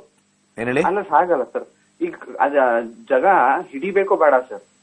100% ಚೆನ್ನಾಗಿದೆ. ಚೆನ್ನಾಗಿದೆ ಸರ್. ಹೌದು, ಕಸ್ಪಲಲ್ಲಿ ರೆಟ್ರೋಗ್ರೇಡ್ ಬಂದಿಲ್ಲ ಅಂದ್ರೆ ಒಳ್ಳೇದ್ ಬರುತ್ತೆ. ಅಂದ್ರೆ ಯಾವಾಗ ಖರೀದಿ ಮಾಡಬಹುದು? ಅದು ನೀವು ಏನಾದ್ರೂ ಸ್ವಲ್ಪ ಕಮರ್ಷಿಯಲ್ ಇದ್ರೆ ಇನ್ನೂ ಒಳ್ಳೇದು. Commercial sir. Ward corporation under ಬಂದಿದೆ ಸರ್. ಅದಕ್ಕೆ ಹೇಳಿದ್ದು. ಅದು ಪಕ್ಕ ಅದು ನೋಡಿದ ತಕ್ಷಣ ಅದು ಬಂತು, ಅದಕ್ಕೆ ನಿಮ್ಗೆ ಕೇಳಿದ್ದು. ಓಕೆ, ಖಂಡಿತ ಹಿಡೀರಿ, ಫಸ್ಟ್ ಕ್ಲಾಸ್ ಆಗಿರುತ್ತೆ, ಏನು ಟೆನ್ಷನ್ ಇಲ್ಲ. ನೋಡಿ, ಈ ತರ ಒಂದು ಪ್ರಾಪರ್ಟಿ ಬೇಕಾ ಬೇಡವಾ ಈ ವಿಚಾರದಲ್ಲಿ ನಾವು ಒಂದು ಕನ್ಸಿಡರೇಷನ್ ತಗೊಳ್ತೀವಿ. ಸೊ ಯೂಶಲಿ ಏನಾಗುತ್ತೆ, ಜಾತಕದಲ್ಲಿ ಗುಣಲಕ್ಷಣಗಳು, ನಾನು ಯಾವಾಗ್ಲೂ ಹೇಳ್ತೀನಿ ಎಲ್ಲರ ವೀಕ್ಷಕರಿಗೆ, ಪರಾಶರ ಬಂದ್ಬಿಟ್ಟು ಗುಣಲಕ್ಷಣಗಳನ್ನ ಜಾಸ್ತಿ ಹೇಳುತ್ತೆ. ಶುಕ್ರನ ಹೆಂಡತಿಯಾಗಿ ತಗೊಳ್ತಾರೆ, ಮಂಗಳನ ಕೆಲವರು ಹಸ್ಬೆಂಡ್ ಆಗಿ ತಗೊಳ್ತಾರೆ, ನೋಡಿ, ನಾನು ಜ್ಯೋತಿಷ್ಯ ಶಾಸ್ತ್ರದಲ್ಲಿ ಪರಾಶರದಲ್ಲಿ ಅನೇಕ ಜನ ಓದಿರ್ತಕ್ಕಂಥವ್ರದೆಲ್ಲ ನೋಡಿದೀನಿ. ಸಂಬಂಧಗಳ ಬಗ್ಗೆ ಮಾತ್ರನೇ ಹೆಚ್ಚಾಗಿರುತ್ತೆ. ಈ ವ್ಯಕ್ತಿ ಸಂಬಂಧಗಳ ಮೇಲೆ ಜಾಸ್ತಿ. ಈ ಕಾಂಬಿನೇಷನ್ ಬಂದ್ರೆ ಹೆಂಡತಿ ಹೇಗಿರ್ತಾಳೆ, ಈ ಕಾಂಬಿನೇಷನ್ ಬಂದ್ರೆ ಗಂಡ ಹೇಗಿರ್ತಾನೆ, 2 ಮದ್ವೆ ಆದ್ರೆ ಹೆಂಗಾಗತ್ತೆ. ಈ ಸತತವಾಗಿ ನಾನು 25 ವರ್ಷ ಓದಿರ್ತಕ್ಕಂಥದ್ರಲ್ಲಿ 70% ಇದನ್ನೇ ನಾನು ಓದಿದ್ದು. ಅದು ಓದಾಗ ನಂಗೆ ಬಹಳ ಬೇಜಾರಾಯ್ತು. ಏನ್ ಸಂಬಂಧ ಇವಾಗ ಈಗಿನ ಕಲಿಯುಗದಲ್ಲಿ ಏನ್ ಬೇಕು? ಹೆಂಡತಿ ಜುಪಣ ಆದ್ರೆ ಏನಂತೆ, ಹೆಂಡತಿ ಜೋರ್ ಮಾಡಿದ್ರೆ ಏನಂತೆ, ಹೆಂಡತಿ ಗಯ್ಯಾಳಿ ಆಗಿದ್ರೆ ಏನಂತೆ, ಗಂಡ ಎಲ್ಲಿವರೆಗೂ ಕರೆಕ್ಟಾಗಿ ದುಡ್ಡು ತಂದು ಕೊಡ್ತಾ ಇರ್ತಾನೋ ಎಲ್ಲವೂ ನಾರ್ಮಲ್ ಆಗಿರುತ್ತೆ. ಈ ಪ್ರಪಂಚ ಈಗಿನ ಕಾಲದಲ್ಲಿ ನೋಡಿದ್ರೆ ಅರ್ಥ ತ್ರಿಕೋಣದ ಮೇಲೆ ನಿಂತಿರೋದು. ಆ ಅರ್ಥ ತ್ರಿಕೋಣನೇ ಎಲ್ಲರೂ ಪ್ರಶ್ನೆ ಕೇಳೋದು. ಆ ಅರ್ಥ ತ್ರಿಕೋಣದಿಂದನೇ ಎಲ್ಲಾ ದೋಷಗಳು ಹೋಗೋದು. ಆ ಅರ್ಥ ತ್ರಿಕೋಣದಿಂದನೇ ಎಲ್ಲ ಎಜುಕೇಶನ್ ತಗೊಳ್ಳೋದು. ಆ ಅರ್ಥ ತ್ರಿಕೋಣದಿಂದನೇ ಎಲ್ಲರೂ ಕೂಡ ಹಾಸ್ಪಿಟಲ್ ಸೇರಿದ್ರು ಕೊಡ್ತಕ್ಕಂತ ಒಂದು ಶಕ್ತಿ ಅಂತ ಹೇಳ್ತೀವಿ. ಏನ್ ಹೇಳ್ತೀವಿ? ಈಗ ನನಗೊಂದು ಆಪರೇಷನ್ ಆಗ್ಬೇಕು, ಕಾಸಿಲ್ದೆ ಯಾರು ಆಪರೇಷನ್ ಮಾಡ್ತಾರೆ? ಅಲ್ಲೂ ಕೂಡ ಅರ್ಥ ತ್ರಿಕೋಣ ಬಂತು. ಸೊ ಆದ ಕಾರಣನೇ ನಾನು ನಿಮಗೆ ಹೇಳ್ತಕ್ಕಂಥದ್ದು, ಮೊಟ್ಟ ಮೊದಲದಾಗಿ ಈ ಒಂದು ಕಾಂಚನ ಬಹಳ ಇಂಪಾರ್ಟೆಂಟ್ ಆಗಿ ಬರುತ್ತೆ. ಬಟ್ ಆದ್ರೆ ಪರಾಶರ ಕೊಟ್ಟಿರ್ತಕ್ಕಂಥದ್ದು ಬಹಳ ಹಿಂದಿನ ಕಾಲದ. ನೀವು ಯಾವ್ದಾದ್ರು ಯುಗ ತಗೊಳ್ಳಿ, ತ್ರೇತಾಯುಗ ತಗೋಬಹುದು ಅಥವಾ ದ್ವಾಪರ ಯುಗ ತಗೋಬಹುದು. ಅವಾಗ ಸಂಬಂಧಗಳಿಗೆ ಹೆಚ್ಚು ಬೆಲೆ ಇತ್ತು. ಅದನ್ನೇ ಇವತ್ತು ಕೂಡ ಅನೇಕ ಜನ ಹೇಳ್ತಾ ಇರ್ತಾರೆ, ಬಹಳ ಹಿಂದೆ ಸಂಬಂಧಕ್ಕೆ ಬೆಲೆ ಇತ್ತು. ಈ ಪರಾಶರ ಏನ್ ಮಾಡ್ತಾರೆ, ನಾನು ನಿಮ್ಗೆ ಒಂದು ಮಾತು ಹೇಳಿದೆ, ಜ್ಯೋತಿಷ್ಯ ಬಹಳ ಕಷ್ಟ, ಓದೋದ್ ಕಷ್ಟ ಅಂತ. ಒಂದು ಯಾರು ವೀಕ್ಷಕರು ಇರ್ತಿರೋ, ನಮ್ಮ ಸಿಸ್ಟಮ್ಮು ನನ್ನ ಬಗ್ಗೆ ತಿಳ್ಕೊಳಕ್ಕೆ ಏನು ಅಂತದ್ದೇನು ಜಾಸ್ತಿ ಬೇಡ. ನಾವಿನ್ನು ಬಹಳ ಹೇಗಾಗಿ ನಾವು ಡೀಟೇಲ್ ಆಗಿ ನಮ್ಮ ಅಕ್ಕ ಹೆಂಗಿರ್ತಾರೆ, ನಮ್ಮ ಅಣ್ಣ ಹೆಂಗಿರ್ತಾರೆ, ಅವ್ರ ಸಂಬಂಧ ಹೇಗೆ, ಮತ್ತೆ ಇವೆರಡೂ ಸೇರಿದ್ರೆ ಯಾವ ತರ ನಿಮಗೆ ಒಂದು ಎಫೆಕ್ಟ್ ಇರುತ್ತೆ, ಈ ರೀತಿ ಬರ್ತಕ್ಕಂಥದ್ದು ಪರಾಶರ. ತಮ್ಮನಿಂದ ಲಾಭ ಇದೆಯಾ, ಅಣ್ಣನಿಂದ ಲಾಭ ಇದೆಯಾ, ಅಕ್ಕನಿಂದ ಲಾಭ ಇದೆಯಾ, ಇವೆಲ್ಲವೂ ಕೂಡ ಕಂಪ್ಲೀಟ್ ಆಗಿ ನಿಮಗೆ ಪರಾಶರ ಕೊಡುತ್ತೆ. ಈಗ ಅವ್ರು ಕೇಳಿದ್ರು, ಭೂಮಿ ತಗೋಬೋದ ಬೇಡವಾ? ಇಮಿಡಿಯೇಟ್ ಆಗಿ ತಗೊಳಕ್ಕೆ ಜಾತಕದಲ್ಲಿ ಹೆಂಗ್ ಗೊತ್ತಾಗುತ್ತೆ ಹೇಳಿ? ನಾನು ಎಲ್ಲಾ ಜ್ಯೋತಿಷರು ಕೇಳೋದು. ಈಗ ಅವ್ರು ಯಾವ್ದೋ ಒಂದು ಜಾಗದ ಬಗ್ಗೆ ಮಾತಾಡ್ತಾ ಇದಾರೆ. ಪ್ರಶ್ನ ಅಂತ ಹೇಳ್ತೀರಾ. ಪ್ರಶ್ನ ಅಂತಂದಾಗ ಅವಾಗ 4ನೇ ಮನೆ ನೋಡ್ತೀರಾ, 4ನೇ ಮನೆಯಲ್ಲಿರೋ ಗ್ರಹ ನೋಡ್ತೀರಾ, ಅಥವಾ 4ನೇ ಅಧಿಪತಿ ನೋಡ್ತೀರಾ, ಅಥವಾ 4ರಲ್ಲಿ ಯಾರು ಕೂತಿದ್ದಾರೆ ನೋಡ್ತೀರಾ. ಅದನ್ನೆಲ್ಲ ನೋಡಿ ಸಂಕ್ಷಿಪ್ತವಾಗಿ ಮತ್ತೆ ಅಲ್ಲಿ ದಶಾ ನೋಡ್ಬೇಕಲ್ಲಿ. ಪ್ರಶ್ನಾಶಾಸ್ತ್ರದಲ್ಲಿ ಹಾಕಿರ್ತಕ್ಕಂಥ ತಾತ್ಕಾಲಿಕ ಪ್ರಶ್ನದಲ್ಲೂ ಕೂಡ ದಶಾ ನೋಡ್ಬೇಕು, ಯಾವಾಗ ತಗೊಳ್ತಾನೆ ಅಂತ. ಪ್ರಶ್ನಾಶಾಸ್ತ್ರ, ಪರಾಶರದ ಪ್ರಶ್ನಾಶಾಸ್ತ್ರದಲ್ಲಿ ದಶಾಭುಕ್ತಿ ನೋಡೋದಿಲ್ಲ. ಮತ್ತೆ ಅಲ್ಲೂ ಸಮಸ್ಯೆ ಹೇಗಿರುತ್ತೆ ಅಂತ. ಇವಾಗ ಫಾರ್ ಎಕ್ಸಾಂಪಲ್ ಒಂದು ಪ್ರಶ್ನೆ ಹಾಕಿದ್ರು, ಆ ಜಾಗ ತಗೋಬಹುದು ಅಂತ ಹೇಳಿದ್ರು. ಆ ಜಾಗ ತಗೊಳ್ಬಹುದು ಅಂತ ಹೇಳಿದಾಗ ಫಸ್ಟ್ ಕನ್ಫರ್ಮೇಶನ್ ತಗೋಬೇಕು. ನಾವು ಅಡ್ವಾನ್ಸ್ ಲೆವೆಲ್ ಅಲ್ಲಿ ಆ 4ನೇ ಮನೆ ಒಳಗಡೆ ಹೊಕ್ಕಿ ಸಬ್ಲಾಡ್ ನ ನೋಡ್ತೀವಿ. 4ನೇ ಮನೆ ಎಷ್ಟು ಸ್ಟ್ರಾಂಗ್ ಇದೆಯೋ ಬೇಡ, ಆ ಸ್ಟ್ರೆಂತ್ ಇರ್ತಕ್ಕಂಥದ್ದು ಡಿವಿಷನ್ ಒಳಗಡೆ ಹೋಗಿ. ಈಗ ಮೇಲ್ನೋಟದಲ್ಲಿ ಒಬ್ಬ ಮನುಷ್ಯನಿಗೆ ಆರೋಗ್ಯವಾಗಿದಾನ ಇಲ್ವಾ ಅಂತ ಹೇಳಕ್ಕಾಗಲ್ಲ. ಫಸ್ಟ್ ಹಿಡಿದು ನೋಡ್ತಾರೆ, ಸೆತಾಸ್ಕೋಪ್ ಹಿಡಿತಾರೆ, ಅದೇ ನಕ್ಷತ್ರ. ಅದಾದ್ಮೇಲೆ ಅಲ್ಲೂ ಸೆಟ್ ಆಗಿಲ್ವಾ, ಇದೇನೋ ಒಳಗಡೆ ಏನೋ ಪ್ರಾಬ್ಲಮ್ ಆಗಿದೆ ಸರ್, ನಾವು ಒಳಗಡೆ ಬಗೆದು ಆಪರೇಷನ್ ಮಾಡಬೇಕು, ಅಲ್ಲಿ ರೆಡಿ ಮಾಡಬೇಕು. ಅದೇ ನಮ್ಮ ಸೂಕ್ಷ್ಮ ಭುಕ್ತಿ, ಸೂಕ್ಷ್ಮ ಲಾರ್ಡು, ಸಬ್ ಲಾರ್ಡ್ ಅಂತ ಕರಿತೀವಲ್ಲಿ. ಪರಾಶರದಲ್ಲಿ ಮೇಲ್ನೋಟದಲ್ಲಿ ಹೇಳ್ಕೊಂಡು ಹೋಗ್ತಾರೆ. ಪರಾಶರಕ್ಕೂ ನಮ್ಮ ಈ ಸಿಸ್ಟಮ್ಗೂ ಬಹಳಷ್ಟು ವ್ಯತ್ಯಾಸ ಇದೆ. ನಾವು ಪರಾಶರದಿಂದನೇ ಬೇಸ್ ತಗೊಂಡಿರೋದು. ಬಟ್ ಆ ಬೇಸ್ ಅಲ್ಲಿ ಏನಾಗುತ್ತೆ, ಅವರು ಡಿವಿಷನಲ್ ಚಾರ್ಟ್ಸ್ ತಗೊಳ್ತಾರೆ. ಡಿವಿಷನಲ್ ಚಾರ್ಟ್ಸ್ ಅಲ್ಲಿ ನಾನು ತುಂಬಾ ನೋಡ್ಬಿಟ್ಟಿದ್ದೀನಿ, ಅನಾಲಿಸಿಸ್ ಮಾಡಕ್ ಆಗದೇ ಇಲ್ಲ. Analysis of paralysis. ಅವ್ರಿಗೆ ಮದುವೆ ಆಯ್ತು ಅಂತಂದ್ರೆ, ಸಪ್ತಮದಲ್ಲಿ ಅವರಿದ್ರು, ಶುಭ ಗ್ರಹಗಳ ದೃಷ್ಟಿ ಇತ್ತು, ಅಥವಾ ಸಪ್ತಮದಲ್ಲಿ ಚೆನ್ನಾಗಿದ್ರು ಅಂತ ಹೇಳ್ತಾರೆ. ಸಪ್ತಮ ಎಲ್ಲಾನು ಕೆಟ್ಟೋಗಿದೆ ಅನ್ಕೊಳ್ಳೋಣ. ಫಾರ್ ಎಕ್ಸಾಂಪಲ್ ಏನೋ ಮಂಗಳ ಇದೆ ಅನ್ಕೊಳ್ಳೋಣ ಸಪ್ತಮದಲ್ಲಿ, ಅಲ್ಲಿ ಶನಿ ರಾಹುನು ಇದೆ, ಮದುವೆ ಆಗಿದೆ ಅಂತ ತಿಳ್ಕೊಳ್ಳೋಣ. ಅವಾಗ ಏನ್ ಮಾಡ್ತಾರೆ, ನವಾಂಶಕ್ಕೆ ಹೋಗಿ ಹುಡ್ಕಕ್ ಹೋಗ್ತಾರೆ, 7ನೇ ಮನೆ ಹೆಂಗಿದೆ ಅಂತ. ಅಲ್ಲಿ ಸಿಕ್ಕಿಲ್ವಾ, ಷಷ್ಠಿ ಅಂಶದಲ್ಲಿ ಹೋಗ್ತಾರೆ. ಸೊ ಎಲ್ಲಾ ಒಳ್ಳೇದಕ್ಕೂ ಎಲ್ಲಾ ಚಾರ್ಟ್ ಅಲ್ಲಿ ಹುಡ್ಕೊಂಡು ಯಾವ್ದೋ ಒಂದು ಸಿಕ್ಕೇ ಸಿಗುತ್ತೆ. ಯಾವ್ದೋ ಒಂದು ಕೆಟ್ಟದಾಯ್ತು ಅಂತಂದ್ರೆ ಇಲ್ಲಿ ನೋಡ್ತಾರೆ, ಇಲ್ಲಿ ಯಾವ್ದು ಕೆಟ್ಟದಿಲ್ಲ, ಶುಭ ಗ್ರಹಗಳಿದೆ. ಫಾರ್ ಎಕ್ಸಾಂಪಲ್ ಇನ್ನೊಂದಿದೆ, ಶುಭ ಗ್ರಹಗಳು ಅಂತ ಎಲ್ಲ ನೀವು ಹೇಳ್ತೀರಾ. ಶುಕ್ರ ಶುಭ ಗ್ರಹ ಅಂತ ಹೇಳ್ತೀರಾ. 7ನೇ ಮನೆಯಲ್ಲಿ ಶುಕ್ರ ಕೂತಿದ್ರೆ ಒಳ್ಳೇದು. ಈಗ ನೋಡಿ, ರಾಹು ಕುತ್ಕೊಂಡ್ರೆ 7ನೇ ಮನೇಲಿ ಮದುವೆ ಸಮಸ್ಯೆ ಅಂತಾರೆ, ಶನಿ ಕುತ್ಕೊಂಡ್ರೆ ಮನೇಲಿ ಸಮಸ್ಯೆ ಅಂತಾರೆ, ಕೇತು ಕುತ್ಕೊಂಡ್ರೆ 7ನೇ ಮನೇಲಿ ಸಮಸ್ಯೆ ಅಂತಾರೆ. ಆತರ ಸಮಸ್ಯೆ ಆಗಕ್ ಸಾಧ್ಯ ಇಲ್ಲ. ಅವು 3 ಗ್ರಹಗಳು ಅಥವಾ ಮಂಗ ಕೂಡ ಸಾಯಿಸೋದಿಲ್ಲ. ಅದಕ್ಕೆ ಆ ಅಧಿಪತಿ ಬೇರೆಗಳು ಬೇರೆ ಆಗಿರ್ಬೇಕು.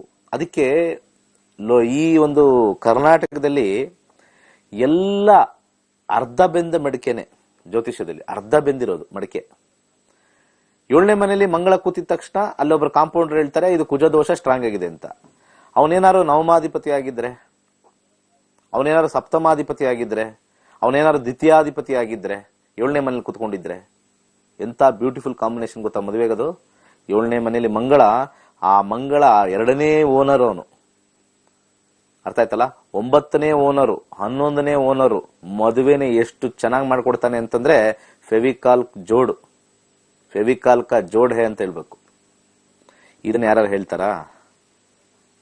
ಇನ್ನೊಂದು ವಿಚಾರ ನನಗೆ ಬಹಳಷ್ಟು ಸ್ಟ್ರೈಕ್ ಆಯ್ತು ಮೊನ್ನೆಯಿಂದ. ಯಾಕೆ ಈ ತರ ಜ್ಯೋತಿಷ್ಯದಲ್ಲಿ ಎಲ್ಲೋದ್ರೂ ಹೆದರ್ಸ್ತಾರೆ ಅಂತ, ಯಾಕೆ ಅಂತ ಒಂದು ಬಹಳ ಆಲೋಚನೆ ಮಾಡಿ ಒಂದು ಸ್ಟ್ರೈಕ್ ಆಯ್ತು. ಏನ್ ಸ್ಟ್ರೈಕ್ ಆಯ್ತಪ್ಪ ಅಂತಂದ್ರೆ, ಆಚೆ ಕಡೆ ಮಾರ್ಕೆಟ್ ಅಲ್ಲಿ ಇದನ್ನ ಬಂಡವಾಳವಾಗಿ ಬಿಸ್ನೆಸ್ ತರ ಮಾಡ್ಕೊಂಡು ಕೂತಿರೋರ್ಗೆಲ್ಲ ಒಂದು ಭಯ ಇದೆ. ಏನ್ ಭಯ? ಬರ್ತಾರೆ, ಈ ಮದ್ವೆ ಸೆಟ್ ಆಗತ್ತಾ ಅಂತ ನೋಡ್ತಾರೆ. ಅವ್ರು ಫಸ್ಟ್ ನೋಡೋದು ತಾಳಮೇಳ ನೋಡ್ತಾರೆ. ನೋಡ್ಬಿಟ್ಟು ಅಲ್ಲಿ ಚೆನ್ನಾಗಿ ಪಾಯಿಂಟ್ಸ್ ಬಂದ್ರು ಕೂಡ ಚೆನ್ನಾಗಿದೆ ಅಂತ ಹೇಳ್ಬೇಕು. ಮುಂಚೆ ಚೆನ್ನಾಗಿದೆ ಅಂತ ಹೇಳ್ಕೊಂಡು ಹೋಗಿರೋರು ಏನಾಯ್ತು, ವಾಪಸ್ ಬಂದು ನಿಮ್ಗೇನ್ರಿ 36ಕ್ಕೆ 33 ಬಂತು, ನೀವ್ ಹೇಳ್ದಂಗ್ ಮಾಡಿದ್ವಿ, ಹುಡುಗಿ ಮನೆ ಬಿಟ್ಟು ಹೋಗಿದ್ದಾಳೆ, ಹುಡುಗನಿಗೆ ಇಂಟ್ರೆಸ್ಟ್ ಇಲ್ಲ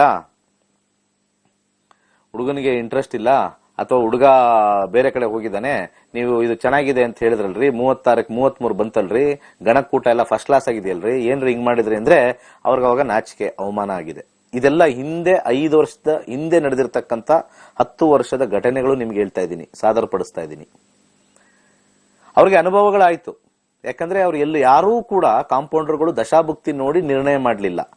ಈ ದಶಾಭುಕ್ತಿಯವರು ಎರಡೂ ಮ್ಯಾಚ್ ಆಗತ್ತೆ ಮಾಡಿ, ಅದು ಹೋಗ್ಲಿಲ್ಲ. ಅವರು ಪಾಯಿಂಟ್ಸ್ ಮೇಲೆ ಹೋದ್ರು. ಪಾಯಿಂಟ್ಸ್ ಮೇಲೆ ಹೋದಾಗ ಏನಾಯ್ತು, 60% ಫ್ಲಾಪ್ ಆಯ್ತು, ಇನ್ನು 40% ಪಾಸ್ ಆಯ್ತು. ಈ 60% ವಾಪಸ್ ಬಂದು ತಲೆ ತಿನ್ನಕ್ ಶುರು ಮಾಡಿದ್ರು. ಅಲ್ಲ ರೀ, ಒಳ್ಳೆ ಹುಡುಗಿ, ಸಾಲ ಒಳ್ಳೆ ಚೆನ್ನಾಗಿ ಬರ್ತಾ ಇದೆ, ಮಾಡಬಹುದು ಅಂತ ಹೇಳಿದ್ರೆ, ಆಮೇಲೆ ನೆಕ್ಸ್ಟ್ ಏನ್ ಮಾಡಿದ್ರು, ಅದು ಬರ್ದಾದ್ಮೇಲೆ ಚೆನ್ನಾಗಿದೆ ಅಂತ ಹೇಳಿದ್ಮೇಲೆ ಅಲ್ಲೊಂದು ಕೊಕ್ಕಿ ಇಟ್ರು. ಸ್ವಲ್ಪ 2 ದೋಷಗಳಿದೆ, ಕೊಕ್ಕಿ ಇಟ್ರು. ದೋಷ ಪರಿಹಾರ ಮಾಡಿಸ್ಕೊಂಡ್ರು ಅವ್ರ ಹತ್ರ. ಮತ್ತೆ ವಾಪಸ್ ಬಂದ್ರು, ನೋಡ್ರಿ ನೀವ್ ಹೇಳ್ದಂಗೆ ಸ್ವಲ್ಪ ದೋಷ ಇದೆ ಅಂದ್ರೆ ನಿಮ್ಗೆ ದುಡ್ಡು ಕೊಟ್ಟು ಎಲ್ಲ ಮಾಡಿದ್ವಿ, ಆದ್ರೂ ಹಿಂಗೆ ಯಾಕಾಯ್ತು. ಮತ್ತೆ ಭಯ ಶುರು ಆಯ್ತು ಕಾಂಪೌಂಡರ್ಗಳಿಗೆ. ಇವತ್ತಿನ ಕಾಂಪೌಂಡರ್ ಹೆಂಗೆ ಟ್ರಾನ್ಸ್ಫಾರ್ಮೇಶನ್ ಆಗಿದೆ ಅಂತಂದ್ರೆ, ಯಾರು ಬಂದ್ರು ಕೂಡ ನಿಮ್ಗೆ ನೆಗೆಟಿವೇ ಹೇಳೋದು, ಸತ್ರ ಸಾಯ್ಲಿ ನೀವೆಲ್ಲ ಅಂತ. ಚೆನ್ನಾಗಿರ್ತಕ್ಕಂಥದ್ದು ಎಲ್ಲಾನು ರಿಜೆಕ್ಟ್. ಜಾತಕ ಸೆಟ್ ಆಗಲ್ಲ ರೀ, ಜಾತಕ ಸೆಟ್ ಆಗಲ್ಲ. ಇವ್ರು ಯಾರಿಗೆ ಸೆಟ್ ಆಗ್ತಾರೆ? ಫಸ್ಟ್ ಆಫ್ ಆಲ್ ಈ ಕಾಂಪೌಂಡರ್ಗಳು ಯಾವ ಜನತೆಗೆ ಸೆಟ್ ಆಗ್ತಾರೆ ಫಸ್ಟ್ ಹೇಳಿ. ಯಾರು ನೋಡಿದ್ರು ಕೂಡ ಜಾತಕ ಸೆಟ್ ಆಗಲ್ಲ. ಯಾಕೆ ಹೇಳಿ? ಫಸ್ಟೇ ನೆಗೆಟಿವ್ ಹೇಳ್ಬಿಟ್ರೆ ನೆಗೆದು ಬಿದ್ರು ನಾನು ಹೇಳ್ದಂಗಾಗಿಲ್ವಾ? ಒಳ್ಳೇದವ್ರ ಬಾಯಲ್ಲಿ ಬರ್ತಾ ಇಲ್ಲ. ಎಲ್ಲಿಂದ ಎಲ್ಲೇ ನೋಡ್ಲಿ, ಇವತ್ತು ವಾಹಿನಿ ಎಲ್ಲಿಂದ ಎಲ್ಲೇ ನೋಡ್ಲಿ ನಿಮ್ಗೆ ದೋಷ ದೋಷ ದೋಷ ಹೇಳಿರ್ತಾರೆ. ಕೆಟ್ಟದಾಯ್ತಾ ನಾನು ಹೇಳಿಲ್ವಾ? ಈ ಪೇರ್ ಬೆಸ್ಟ್. ನನ್ನ ನಕ್ಷತ್ರ ನಾಡಿ ನಾನು ಬೇಕಾದ್ರೆ ಹೇಳ್ತೀನಿ ರೀ, ಮದುವೆ ಫಸ್ಟ್ ಕ್ಲಾಸ್. ನನ್ನ ಹಿಂದಿನ ಎಪಿಸೋಡ್ ಎಲ್ಲ ನೋಡ್ಕೊಂಡು ಹೋಗಿ. ಮದುವೆ ಕೇಳಿದಾಗ ಸೂಪರ್ ಆಗಿದೆ, ಎಕ್ಸಲೆಂಟ್ ಇದೆ, ಹೋಗಿ ಸುಮ್ ಮಾಡ್ಕೊಳ್ಳಿ. ಈ ರೀತಿ ನಕ್ಷತ್ರ ನಾಡಿಲಿ ಮಾತ್ರ ಬರುತ್ತೆ ವೀಕ್ಷಕರೇ. ಅಲ್ಲಿ ಇಲ್ಲಿ ಹೋಗಿ ಹಿಂದೂ ಧರ್ಮದಲ್ಲಿ ಬೇರೆ ಬೇರೆಯವರೆಲ್ಲ ಬಂದು ತುಳಿತಾ ಇದ್ದಾರೆ. ನಮಗ್ ನಾವೇ ನೇಣು ಹಾಕೊಳ್ತಾ ಇರ್ತಕ್ಕಂಥ ವಿಚಾರ ಅಂದ್ರೆ ಈ ಜ್ಯೋತಿಷ್ಯ. ಈ ಜ್ಯೋತಿಷ್ಯದಿಂದ ನಮ್ಮ ಹುಡುಗರುಗಳು ಹಾಳಾಗ್ತಾ ಇದ್ರೆ ಇದನ್ನ ಕ್ಯಾರಿ ಫಾರ್ವರ್ಡ್ ಮಾಡಲ್ಲ. ಯಾಕಂದ್ರೆ ಈ ಹಿರಿಯರು ಮಾಡಿರ್ತಕ್ಕಂಥ ತಪ್ಪು. ಅವ್ರ ಹತ್ರ ಹೋಗೋದು, ಜಾತಕ ಕೇಳೋದು. ನಾನು ಹೇಳಿದ್ದೀನಿ ಟ್ರಾನ್ಸ್ಫಾರ್ಮೇಶನ್ ಹೆಂಗಾಗಿದೆ ಅಂತ. ಭಯ, ಕಾಂಪೌಂಡರ್ಗಳು ಭಯ. ಸಾಲಾವಳಿ ಚೆನ್ನಾಗಿ ಬರ್ತಾ ಇದೆ, ಆಮೇಲೆ ಹೇಳ್ಬಿಟ್ಟು ವಾಪಸ್ಸು ಯಾವ ಗ್ರಹಗತಿಗಳು ಹೆಂಗ್ ಅಟ್ಯಾಕ್ ಮಾಡಿ ನನಗೆ ವಾಪಸ್ ಬಂತು ಅಂದ್ರೆ ಯಾಕೆ ಸುಮ್ನೆ? ಬಂದವ್ರಿಗೆಲ್ಲ ಥೂ ನಿಮ್ ದರಿದ್ರ ಜಾತಕ, ಬಂದವ್ರಿಗೆಲ್ಲ ಥೂ ಜರ್ಜ ಜಾತಕ, ಥೂ ದೋಷ ಇದೆ. ಇವೆರಡು ಮ್ಯಾಚ್ ಆಗಲ್ಲ ರೀ. ಯಾವನ್ರಿ ಮ್ಯಾಚ್ ಮಾಡಿದ್ದು? ಒಂದ್ಸತಿ ಚೆನ್ನಾಗಿ ಯಾರ ಹತ್ರ ಮ್ಯಾಚ್ ಮಾಡಿಸ್ತಾರೆ, ಕಿತ್ತೋಗುತ್ತೆ. ಇನ್ನೊಬ್ರು ಯಾರು ಹೇಳ್ತಾರೆ ಅವ್ನ್ ಫೇಮಸ್ ಅಂತ, ಅಲ್ಲೋಡೋಗ್ತೀರಾ. ಅವನ ಹತ್ರ ಅದು ಗೊತ್ತಿರುತ್ತೆ, ಬಂದ ತಕ್ಷಣ ಮದುವೆ ಜೀವನ ಯಾಕೋ ಸ್ವಲ್ಪ ಸಮಸ್ಯೆ ಆಗ್ಬಿಟ್ಟಿದೆ, ಎಲ್ಲ ನೀವೇ ಹೇಳ್ಕೊ ವಾಂತಿ, ನೀವೇ ಅಲ್ಲೇ ವಾಂತಿ ಮಾಡ್ಬಿಡ್ತೀರಾ, ಎಲ್ಲಾ ವಾಂತಿ ಮಾಡ್ಬಿಡ್ತೀರಾ. ಇರ್ತಿರಲ್ಲ ಅವ್ರಿಗೆ ಹೇಳ್ಬೇಕು ಈ ಮದ್ವೆ ಹೆಂಗಿದೆ ಅಂತ ಹೇಳ್ಬೇಕು, ಜಾತಕ ಹೆಂಗಿದೆ ಇನ್ನು ಮದ್ವೆ ಆಗಿಲ್ಲ ಹೇಳಿ ಅಂತ ಅನ್ಬೇಕು, ಚಾಲೆಂಜ್ ಆಗಿ ಹೇಳ್ಬೇಕು. ಅಲ್ಲಿ ಕೊಡ್ತಾರೆ ಕಾಂಬಿನೇಷನ್, ಯಾರ್ರೀ ಇದು ಮ್ಯಾಚ್ ಮಾಡಿದ್ದು ಅಂತ ಅಲ್ಲಿರ್ತಕ್ಕಂಥವ್ರು ಇನ್ನೊಬ್ರ ಬಗ್ಗೆ ಹೇಳ್ತಾರೆ, ಯಾರ್ರೀ ಈಗ ಮ್ಯಾಚ್ ಮಾಡಿದ್ದು ಅಂತ. ಯಾರು ಮ್ಯಾಚ್ ಮಾಡಿದ್ದು ಅವ್ರ ನಂಬರ್ ತಗೊಂಡು ಕರೆಸಿ ಹೇಳ್ಕೊಡ್ಬೇಕು, ನೋಡಪ್ಪ ಹಿಂಗೆ ಅಂತ. ಆ ಬುದ್ಧಿ ಇದೆಯಾ? ಯಾರ್ರೀ ಮ್ಯಾಚ್ ಮಾಡಿದ್ದು ಅನ್ನೋನ್ಗೆ, ಯಾರ್ರೀ ಮ್ಯಾಚ್ ಮಾಡಿರೋನು ಅಂತ ಹೇಳ್ತಾನಲ್ಲ, ಅವ್ರ ನಂಬರ್ ಕೊಡಿ, ನಾನು ಅವ್ರಿಗೆ ಫೋನ್ ಮಾಡಿ ಹೇಳ್ತೀನಿ ನೀವು ಯಾವ ಪ್ಯಾರಾಮೀಟರ್ ನೋಡಿದೆ ಅಂತ. ಆ ಒಕ್ಕೂಟ ಇದೆಯಾ? ಜ್ಯೋತಿಷ್ಯದಲ್ಲಿ ಆ ಒಕ್ಕೂಟ ಇಲ್ಲ. ಯಾರು ಏನ್ ಬಗಳಿದ್ರು ಇಲ್ಲಿ ಗಲ್ಲಕ್ಕೆ ದುಡ್ಡು ಬಿದ್ರೆ ಸಾಕು, ಆ ಲೆವೆಲ್ ಅಲ್ಲಿ ಎಲ್ಲಾ ಜ್ಯೋತಿಷರು ಇದ್ದಾರೆ. ನಾನು ಏನಕ್ಕೆ ಇದು ಕಲಿಸ್ಕೊಡ್ತಾ ಇದ್ದೀನಿ ಅಂತಂದ್ರೆ ಅಲ್ಲಿಂದ ಬಹಳಷ್ಟು ನೆಗೆಟಿವ್ ಬರ್ತಾ ಇದೆ ನಮಗೆ. ಕಲಿಬೇಡ್ರಿ, 15 ದಿವಸದಲ್ಲಿ ಏನು ಹೇಳ್ಕೊಡಲ್ಲ, 15 ದಿವಸದಲ್ಲಿ ಏನು ಅರ್ಥ ಆಗಲ್ಲ, ಯಾರು ಹೇಳಿದ್ದು 10 ವರ್ಷ 20 ವರ್ಷ ಬೇಕು ಅಂತ. 10 ವರ್ಷ ಓದ್ಬಿಟ್ಟು ಮದುವೆ ಮಾಡಿಸಿ ಇವತ್ತು ಕೋರ್ಟ್ ಅಲ್ಲಿ ಎಷ್ಟು ಜನ ಇದಾರೆ ನೋಡ್ರಿ, ಹೋಗಿ ಮ್ಯಾಚ್ ಮೇಕಿಂಗ್ ಮಾಡಿ ಕೋರ್ಟ್ ಅಲ್ಲಿ ಎಷ್ಟು ಜನ ನಿಂತಿದ್ದಾರೆ ನೋಡಿ. ಮ್ಯಾಚ್ ಮೇಕಿಂಗ್ ಮಾಡ್ಸಿರೋರು ಬಹಳ ಅಳುತ್ತಾ ಇದಾರೆ, ಕಣ್ಣಲ್ಲಿ ರಕ್ತ ಬರ್ತಾ ಇದೆ. ಎಲ್ಲ ನೋಡೇ ಮಾಡಿದ್ದು, ಹಿಂಗಾಗೋಯ್ತು ನೋಡೇ ಮಾಡಿದ್ದು, ಶಾಸ್ತ್ರನೇ ನಂಬಲ್ಲ ಅಂತ ಕುತ್ಕೊಂಡು ವಯಸ್ಸಾದವ್ರು ಕುತ್ಕೋತಾರೆ. ಅಲ್ಲಿ ಹೋಗಿನ ಮುಂಚೆ ನಾನು ಒಂದು ಸಜೆಷನ್ ಮಾಡ್ತೀನಿ, ಮನಸ್ಸು ಮಾಡ್ಬಿಟ್ಟು ಚೆನ್ನಾಗಿದ್ರೆ ಮಾಡಿ, ಜ್ಯೋತಿಷ್ಯನ ಸರಿಯಾಗಿ ತಿಳ್ಕೊಂಡ್ ಮಾಡಿ. 90% ಆಫ್ ದಿ ಅಸ್ಟ್ರಾಲಜರ್ಸ್ ಪರ್ಫೆಕ್ಷನ್ ಇಲ್ಲ, ಪರ್ಫೆಕ್ಷನ್ ಬರೋದೇ ಇಲ್ಲ. ನಾನು ಗ್ಯಾರಂಟಿ ಹೇಳ್ತೀನಿ ನಮ್ದ್ರಲ್ಲಿ ಪರ್ಫೆಕ್ಷನ್ ಬರುತ್ತೆ. ಜಾತಕ ಸರಿಗ್ ಬಂದಿಲ್ಲ ಅಂದ್ರೆ ಪ್ರಶ್ನಾಶಾಸ್ತ್ರ ಹಾಕಿ ಅದು ಹೋಗ್ಬೇಕೋ ಬೇಡವೋ ಹೇಳ್ಬಿಡುತ್ತೆ ನಿಮ್ಗೆ, ಎಸ್ ಆರ್ ನೋ. ಇವತ್ತು ಯಾರೊಬ್ರು ಸೈಟ್ ಬಗ್ಗೆ ಹೇಳಿದ್ರು, ಕಮರ್ಷಿಯಲ್ ಅಂತ ಕೇಳಿದ್ವಿ, ಎಸ್ ಅಂದ್ರು. ಅಷ್ಟು ಅಕ್ಯುರೇಸಿ ಬರುತ್ತೆ, ಅದಕ್ಕೆ ಅಷ್ಟು ಜನ ಬಂದು ಕಲಿತಾ ಇದಾರೆ. ಕಾಸು ಕೊಟ್ಟು ಖರ್ಚು ಮಾಡಿ ಹೋಗ್ಬೇಡಿ. 1000 ಸತಿ ಹೇಳ್ತಾ ಇದ್ದೀನಿ, ನಾ ಇರೋವರೆಗೂ ಇದನ್ನ ಬಡ್ಕತಾ ಇರ್ತೀನಿ. ನಾ ಇಲ್ಲಿಂದ ಹೋದ ಮೇಲೆ ಯಾರು ಇರಲ್ಲ, ಅದಕ್ಕೆ ಜಾಸ್ತಿ ಜನನ ವಿದ್ಯಾರ್ಥಿಗಳನ್ನ ಜಾಸ್ತಿ ಮಾಡ್ತಾ ಇದ್ದೀನಿ, ಅಟ್ಲೀಸ್ಟ್ ಅವರಿಂದ ಹರಡ್ಲಿ ಅಂತ. ಒಂದು ಬ್ರೇಕ್ ಆದ್ಮೇಲೆ ಬರೋಣ. Nakshatra Nadi peace foundation success 528. Donate rupees 528 for temple fund and know your future by well-trained and qualified team of astrologers from Dr. Dinesh Gurjee's ನಕ್ಷತ್ರ ನಾಡಿ. ದೇವಾಲಯದ ನಿರ್ಮಾಣಕ್ಕಾಗಿ 528 ರು ಹಣ ನೀಡಿ ನಿಮ್ಮ ಭವಿಷ್ಯದ ಬಗ್ಗೆ ತಿಳಿದುಕೊಳ್ಳಿ.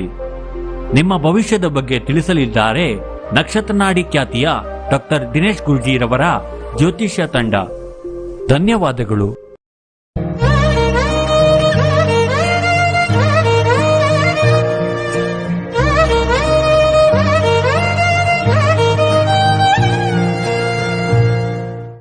ನಮಸ್ಕಾರ. ನಮಸ್ಕಾರ ಗುರುಜಿ. ಹೇಳಿ. ನನ್ನ ಹೆಸರು ಶಶಿಕರ್ ಅಂತ. 30/10/2000 ಮುಂಜಾನೆ 11:25. ಒಂದ್ ನಿಮಿಷ. 30/10/2000 ಸಮಯ ಮುಂಜಾನೆ 11:25. 11:25. ಹುಟ್ಟಿದ ಊರು ಯಾವ್ದು? ಶಂಕೇಶ್ವರ ಊರು. ಸಂಕೇಶ್ವರ. ಹಾ ರೀ. ಏನ್ ಕೇಳ್ಬೇಕಾಯ್ತು? ಮುಂಜಾನೆ ಫ್ಯೂಚರ್ ಬಗ್ಗೆ ಕೇಳಿ. ತುಂಬಾ ಚೆನ್ನಾಗಿದೆ ಫ್ಯೂಚರ್. ಜಾತಕ ಯಾಕೆ ನೋಡ್ಬೇಕು? ಫ್ಯೂಚರ್ ಬಗ್ಗೆ ತಿಳ್ಕೋಬೇಕು. ಜಾತಕದಲ್ಲಿ ಫ್ಯೂಚರ್ ಬರ್ತದ? ಕೆಲವರು ಈ ನಿಮ್ ತರನೇ ಸ್ವಲ್ಪ ವ್ಯಂಗ್ಯವಾಗಿ ಕೇಳ್ತಾರೆ. ಹೆಂಗಿದೆ ನನ್ ಬಗ್ಗೆ ಹೇಳು. ಏನ್ ಹೇಳೋದು? ನಿನಗೆ ಒಂದ್ ಮೂಗಿದೆ, ಒಂದ್ ಬಾಯಿ ಇದೆ, 2 ಕಣ್ಣಿದೆ, 2 ಕಿವಿ ಇದೆ, ಅದು ಸರಿಯಾಗಿ ವರ್ಕ್ ಆಗ್ತಾ ಇಲ್ಲ ಅಂತ ಹೇಳ್ಬೋದು ಬೇಕಾರೆ. ಫ್ಯೂಚರ್ ಬಗ್ಗೆ ಏನ್ ಹೇಳೋದು? ಕೆಲವರು ನನ್ಗೆ ಈ ಪ್ರಶ್ನೆ ಕೇಳ್ತಾರೆ. ಅಸ್ಟ್ರಾಲಜಿ ಅಂದ್ರೆ ನನ್ ಬಗ್ಗೆ ಹೇಳು ಅಂತಂದ್ರೆ ಏನ್ ಹೇಳ್ಬೇಕು ನಿಮ್ ಬಗ್ಗೆ? ಸಡನ್ ಆಗಿ ನೀನ್ 3rd ಕ್ಲಾಸ್ ನನ್ ಮಗ ಅನ್ಬೇಕು ಫಸ್ಟ್. ಅವಾಗ ಏನ್ ಬೇಕು ಅದು ಕೇಳ್ಬೇಕು. ಈಗ ಡಾಕ್ಟರ್ ಹತ್ರ ಹೋಗ್ಬಿಟ್ಟು ನನ್ ಬಾಡಿ ಹೆಂಗಿದೆ ನೋಡ್ರಿ ಅಂತಂದ್ರೆ, ಅಲ್ಲಪ್ಪ ನಿಂಗೆ ಏನಾಗ್ತಾ ಇದೆ, ಹೊಟ್ಟೆ ಹಸಿತಾ ಇದೆಯಾ ಇಲ್ವಾ, ತಲೆ ನೋವ್ತಾ ಇದೆಯಾ, ಕಾಲ್ ನೋವ್ತಾ ಇದೆಯಾ, ಯಾವ ಪಾರ್ಟ್ ಸಮಸ್ಯೆ ಇದೆ, ಅದ್ರ ಕಾನ್ಸಂಟ್ರೇಟ್ ಮಾಡ್ತಾರೆ. ಡಾಕ್ಟರ್ ಹತ್ರ ಹೋಗ್ಬಿಟ್ಟು ನನ್ ಬಗ್ಗೆ ನೋಡ್ರಿ, ಚೆಕ್ ಮಾಡ್ರಿ ಏನಾಗಿದೆ ಅಂತ ಕಪಾಳ ಕೊಡ್ ಕಳಿಸ್ತಾನೆ ಡಾಕ್ಟರ್. ಅರ್ಥ ಮಾಡ್ಕೊಳ್ಳಿ. ಡಾಕ್ಟರ್ ಹತ್ರ ಹೋದಾಗ ಸ್ಪೆಸಿಫಿಕ್ ಆಗಿ ಹೇಳಿದ್ರೆ ಸ್ಪೆಸಿಫಿಕ್ ಆಗಿ ನೋಡ್ತಾರೆ. ಸರ್ ನಂಗೆ ನಿದ್ದೆ ಬರ್ತಾ ಇಲ್ಲ. ಓಕೆ, ಊಟ ಮಾಡ್ತಾ ಇದ್ರೆ ಚೆನ್ನಾಗಿ, ಏನಕ್ಕೆ ನಿದ್ದೆ ಬರ್ತಾ ಇಲ್ಲ? ಆಮೇಲೆ ಆ ಪರ್ಟಿಕ್ಯುಲರ್ ಟೆಸ್ಟ್ ಅಲ್ಲಿ ಹೋಗಿ ಫೈಂಡ್ ಔಟ್ ಮಾಡ್ತಾರೆ. ನನ್ ಬಗ್ಗೆ ಹೇಳ್ರಿ, ನನ್ ಬಾಡಿ ಬಗ್ಗೆ ಹೇಳ್ರಿ. ಏನ್ ಹೇಳ್ತಾರೆ? ನಿಮ್ ಬಾಡಿ ನಾಟಿ ಬೀಡಿ ಆಗಿದೆ ಅಂತ. ಬಾಡಿ ಸರಿ ಇಲ್ಲ, ನಾಟಿ ಬೀಡಿ ತರ ಇದೆ ಅಂತ ಹೇಳ್ಬೇಕಾಗುತ್ತೆ. ಸೊ ಇದು ಬೇರೆ ಬೇರೆ ಕಡೆ ಎಲ್ಲ ಇಂಥವು ಕೇಳ್ತಾರೆ. ಪಾಪ ನಮ್ಮ ಸ್ಟೂಡೆಂಟ್ಗಳು ಬಹಳ ಚೆನ್ನಾಗಿ ಅಧ್ಯಯನ ಮಾಡಿ ಯಾರಿಗಾರು ಜಾತಕ ಕೇಳಕ್ ಹೋದಾಗ ಅವ್ರಿಗೂ ಹಿಂಗೆ ಮಾಡ್ತಾರೆ, ವ್ಯಂಗ್ಯ ಮಾಡ್ತಾರೆ. ಅವ್ರಿಗೆ ನವಗ್ರಹಗಳು ಶಾಪ ಇರುತ್ತೆ, ಅವ್ರಿಗೆ ಅರ್ಥ ಆಗಲ್ಲ. ಅವ್ರಿಗೆ ನಮ್ಮವ್ರು ಬಹಳ ಸ್ಟೂಡೆಂಟ್ಸ್ ಚೆನ್ನಾಗಿ ಕಲ್ತು ನಾನು ಅಸ್ಟ್ರಾಲಜಿ ಎಲ್ಲರಿಗೆ ಸ್ವಲ್ಪ ಚೆನ್ನಾಗಿ ಹೇಳ್ತೀನಿ ಅಂತ ಹೋಗಿದಾಗ ನನ್ನ ಬಗ್ಗೆ ಹೇಳು ಅಂದ್ರೆ ಏನೋ ವ್ಯಂಗ್ಯ ಟೆಸ್ಟ್ ಮಾಡೋದು. ಏನ್ ಟೆಸ್ಟ್ ಮಾಡ್ತಾರೆ? ಆ ಟೋಪಿ ಹಾಕೋರ ಹತ್ರ ಫಸ್ಟ್ ಹೋಗ್ಬಿಡ್ತಾರೆ, ಬರೀ ದೋಷ ಹೇಳೋರು ಟೋಪಿ ಹಾಕ್ಬಿಡ್ತಾರೆ. ನನ್ಗೆ ಆಲ್ರೆಡಿ ಒಂದ್ಸತಿ ಹೇಳಿದೆ, ಒಬ್ರು ಕನ್ಸಲ್ಟೇಷನ್ ಫೀಸ್ ಕೊಟ್ಟಿದ್ದಾರೆ. ನಾವು ದೋಷ ಹೇಳಲ್ಲ ಅದ್ ಹೇಳಲ್ಲ ಅಂತ ಹೇಳಿ ನಮ್ಮ ಇವರು ಬ್ಯಾಕ್ ಎಂಡ್ ಅವ್ರು ಹೇಳಿರ್ತಾರೆ. ದೋಷ ಹೇಳಿದ್ರೆ ಇವನ್ ಯಾವ ಜ್ಯೋತಿಷ್ಯ, ದೋಷ ಹೇಳಿದ್ರೆ ನನ್ ಬೇಕು ಅಂತ ಹೇಳಿ ನಾವ್ ಹೇಳಿದ್ವಿ, ನೀನ್ ತಗೊಂಡ್ ಹೋಗಮ್ಮ ನಮ್ಗೆ ಬೇಡ ಅಂತ ಹೇಳಿದ್ವಿ. ದೋಷ ಅನ್ನೋದು ಎಲ್ಲೂ ಇಲ್ಲ. ಗುಡ್ ಟೈಮ್ ಬ್ಯಾಡ್ ಟೈಮ್ ಯಾವ ಟೈಮಲ್ಲಿ ಸಿಗುತ್ತೆ ಯಾವ ಟೈಮ್ ಸಿಗಲ್ಲ ಅಷ್ಟೇ ಹೇಳೋದು. ಅದನ್ನ ಹಾಕಿ ಗಲಾಟೆ ಮಾಡಿ ಅದು ಏನ್ ಅರ್ಜೆಂಟ್, ನಾವೇನೋ ಓಡೋಗೋ ತರ ಏನ್ ತಲೆ ಮೇಲೆ ಕುತ್ಕೊಂಡು ಈಗ್ಲೇ ಹಾಕು ಅಂತ 3-4 ಜನಕ್ಕೆ ಕಾಲ್ ಮಾಡಿಸಿ ಹಿಂಸೆ ಮಾಡ್ತಾರೆ ಗುರುಗಳಿಗೆ. ನಿಜವಾಗ್ಲೂ ಬಹಳ ಹಿಂಸೆ ಮಾಡ್ತಾರೆ. ನಾವು ಒಳ್ಳೆ ಕಾರ್ಯಕ್ರಮ ಮಾಡ್ತಕ್ಕಂಥದ್ದನ್ನ ಬಹಳಷ್ಟು ಪ್ರೆಷರ್ ಕೊಡ್ತಾರೆ. ಯಾಕಂದ್ರೆ ನನಗೂ 9 ಗ್ರಹ ಇದೆ. ಆ 9 ಗ್ರಹದಲ್ಲಿ ಯಾವುದೋ ಒಂದು ಗ್ರಹ ಸಮಸ್ಯೆ ಕೊಡ್ತಾ ಇರುತ್ತೆ. ಅದು ನಡೀತಾ ಇರುತ್ತದು ನಿತ್ಯ. ಇಲ್ಲಿ ಕೂತಿರೋರಿಗೆ ಸಡನ್ ಆಗಿ ಏನ್ ಚೆನ್ನಾಗಿರ್ತೀವಿ, ಇವನಿಗೆ ಜಾತಕ ಗೊತ್ತು, ಅದೇ ಹೇಳಿದ್ರಲ್ಲ, ಅವನು ಜ್ಯೋತಿಷ್ಯ ಗೊತ್ತಲ್ಲ, ಅವನ ಜೀವನ ಅವನಿಗೆ ಗೊತ್ತಿಲ್ವಂತ ಹುಚ್ಚರು. ನಾನು ಡಾಕ್ಟರ್ದ ಎಕ್ಸಾಂಪಲ್ ಯಾವಾಗಲೂ ಕೊಡ್ತಾ ಇರ್ತೀನಿ. ಡಾಕ್ಟರ್ ಆಗಿದ ತಕ್ಷಣ ಅವ್ನಿಗೇನ್ ಕಾಯಿಲೆ ಬರಬಾರ್ದು ಅಂತಿದ್ಯಾ? ನಾನು ಜ್ಯೋತಿಷ್ಯ ಆಗಿದ ತಕ್ಷಣ ನನಗೆ ಸಮಸ್ಯೆ ಬರಬಾರ್ದು ಅಂತಿದ್ಯಾ? ಈ ಹುಚ್ಚರ ತರ ತಲೆಯಿಂದ ಫಸ್ಟ್ ತೆಗೆದಾಕಿ. Please remove this negativity in your mind. ಆ ರೀತಿ ಇದ್ದಿದ್ರೆ ಇವತ್ತು ಜ್ಯೋತಿಷಿಗಳೆಲ್ಲ ಆಡಿ ಕಾರಲ್ಲಿ BMW ಓಡಾಡ್ಬೇಕಾಗಿತ್ತು. ಎಲ್ಲ ಗೊತ್ತಲ್ವಾ, ಎಲ್ಲ ಅವ್ರ ಹತ್ರನೇ ಇದೆಯಲ್ಲ. ಯಾವುದೇ ಇಲ್ಲ ಅಲ್ಲಿ, ಯಾವ ಸ್ಪೂನು ಇಲ್ಲ ಅಲ್ಲಿ. ಅವನ ಜಾತಕದಲ್ಲಿ ಕಾಂಬಿನೇಷನ್ ಇಲ್ಲ ಅಂತಂದ್ರೆ ಎಷ್ಟ್ ಜನಕ್ಕೆ ಒಳ್ಳೆ ರೀತಿಯಿಂದ ಹೇಳಿದ್ರು ₹1 ಹುಟ್ಟಲ್ಲ. ಹೇಳೋದು ಸಕ್ಸಸ್ ಆಗ್ಬೋದು, ದುಡ್ಡು ಹುಟ್ಟಲ್ಲ. ಇನ್ನು ಕೆಲವರಿಗೆ ಹೇಳಕ್ಕೆ ಬರಲ್ಲ, ಏನೂ ಬರೋದಿಲ್ಲ. ಕಾಂಬಿನೇಷನ್ ಚೆನ್ನಾಗಿರುತ್ತೆ. ಎಸ್ಪೆಷಲಿ ಅವ್ರಿಗೆ ಕೆಲವೊಂದ್ಸತಿ ಅವ್ರಿಗೆ ಕೆಲವು ಕೆಟ್ಟ ಗ್ರಹಗಳ ಕಾಂಬಿನೇಷನ್, ರಾಹು ದಶೆ ನಡೀತಾ ಇರುತ್ತೆ, ಅವ್ರು ಅಸ್ಟ್ರಾಲಜಿ ಹೇಳಕ್ ಹೋಗ್ತಾರೆ. ಅದ್ರ ಜೊತೆ ಕಾಂಬಿನೇಷನ್ ರಾಹು ಜೊತೆ ಇರ್ತಕ್ಕಂಥದ್ದು ಮಂಗಳನ್ ಜೊತೆ ಸೇರಿದಾಗ ಕಪಟ ಆಗ್ಬಿಡ್ತಾರೆ. ಯಾವಾಗ ಮೈಂಡ್ ನೋಡಿದ್ರು ಇವ್ನಿಗೆ ಏನಾರು ಮಾಡಿ 2 ಲಕ್ಷದ ಪೂಜೆ ಹಾಕ್ಸ್ಬೇಕು, ಇವ್ನಿಗೆ ಏನಾರು ಮಾಡಿ ಒಂದು 50,000 ಬಿಲ್ ಹಾಕ್ಬೇಕು. ಅವ್ರಿಗೆ ಬಿಲ್ಲಿಂಗ್ ಮೈಂಡ್ ಅಲ್ಲಿ ಇರುತ್ತೆ ಅಷ್ಟೇ. ಇವ್ರಿಗೆ ಒಳ್ಳೇದಾಗುತ್ತೋ ಬಿಡುತ್ತೋ ಗೊತ್ತಿಲ್ಲ. ಯಾಕಂದ್ರೆ ದೇವ್ರ ಹೆಸರು ವಾಪಸ್ ಬಂದು ಕಂಪ್ಲೇಂಟ್ ಯಾರು ಮಾಡಲ್ಲ.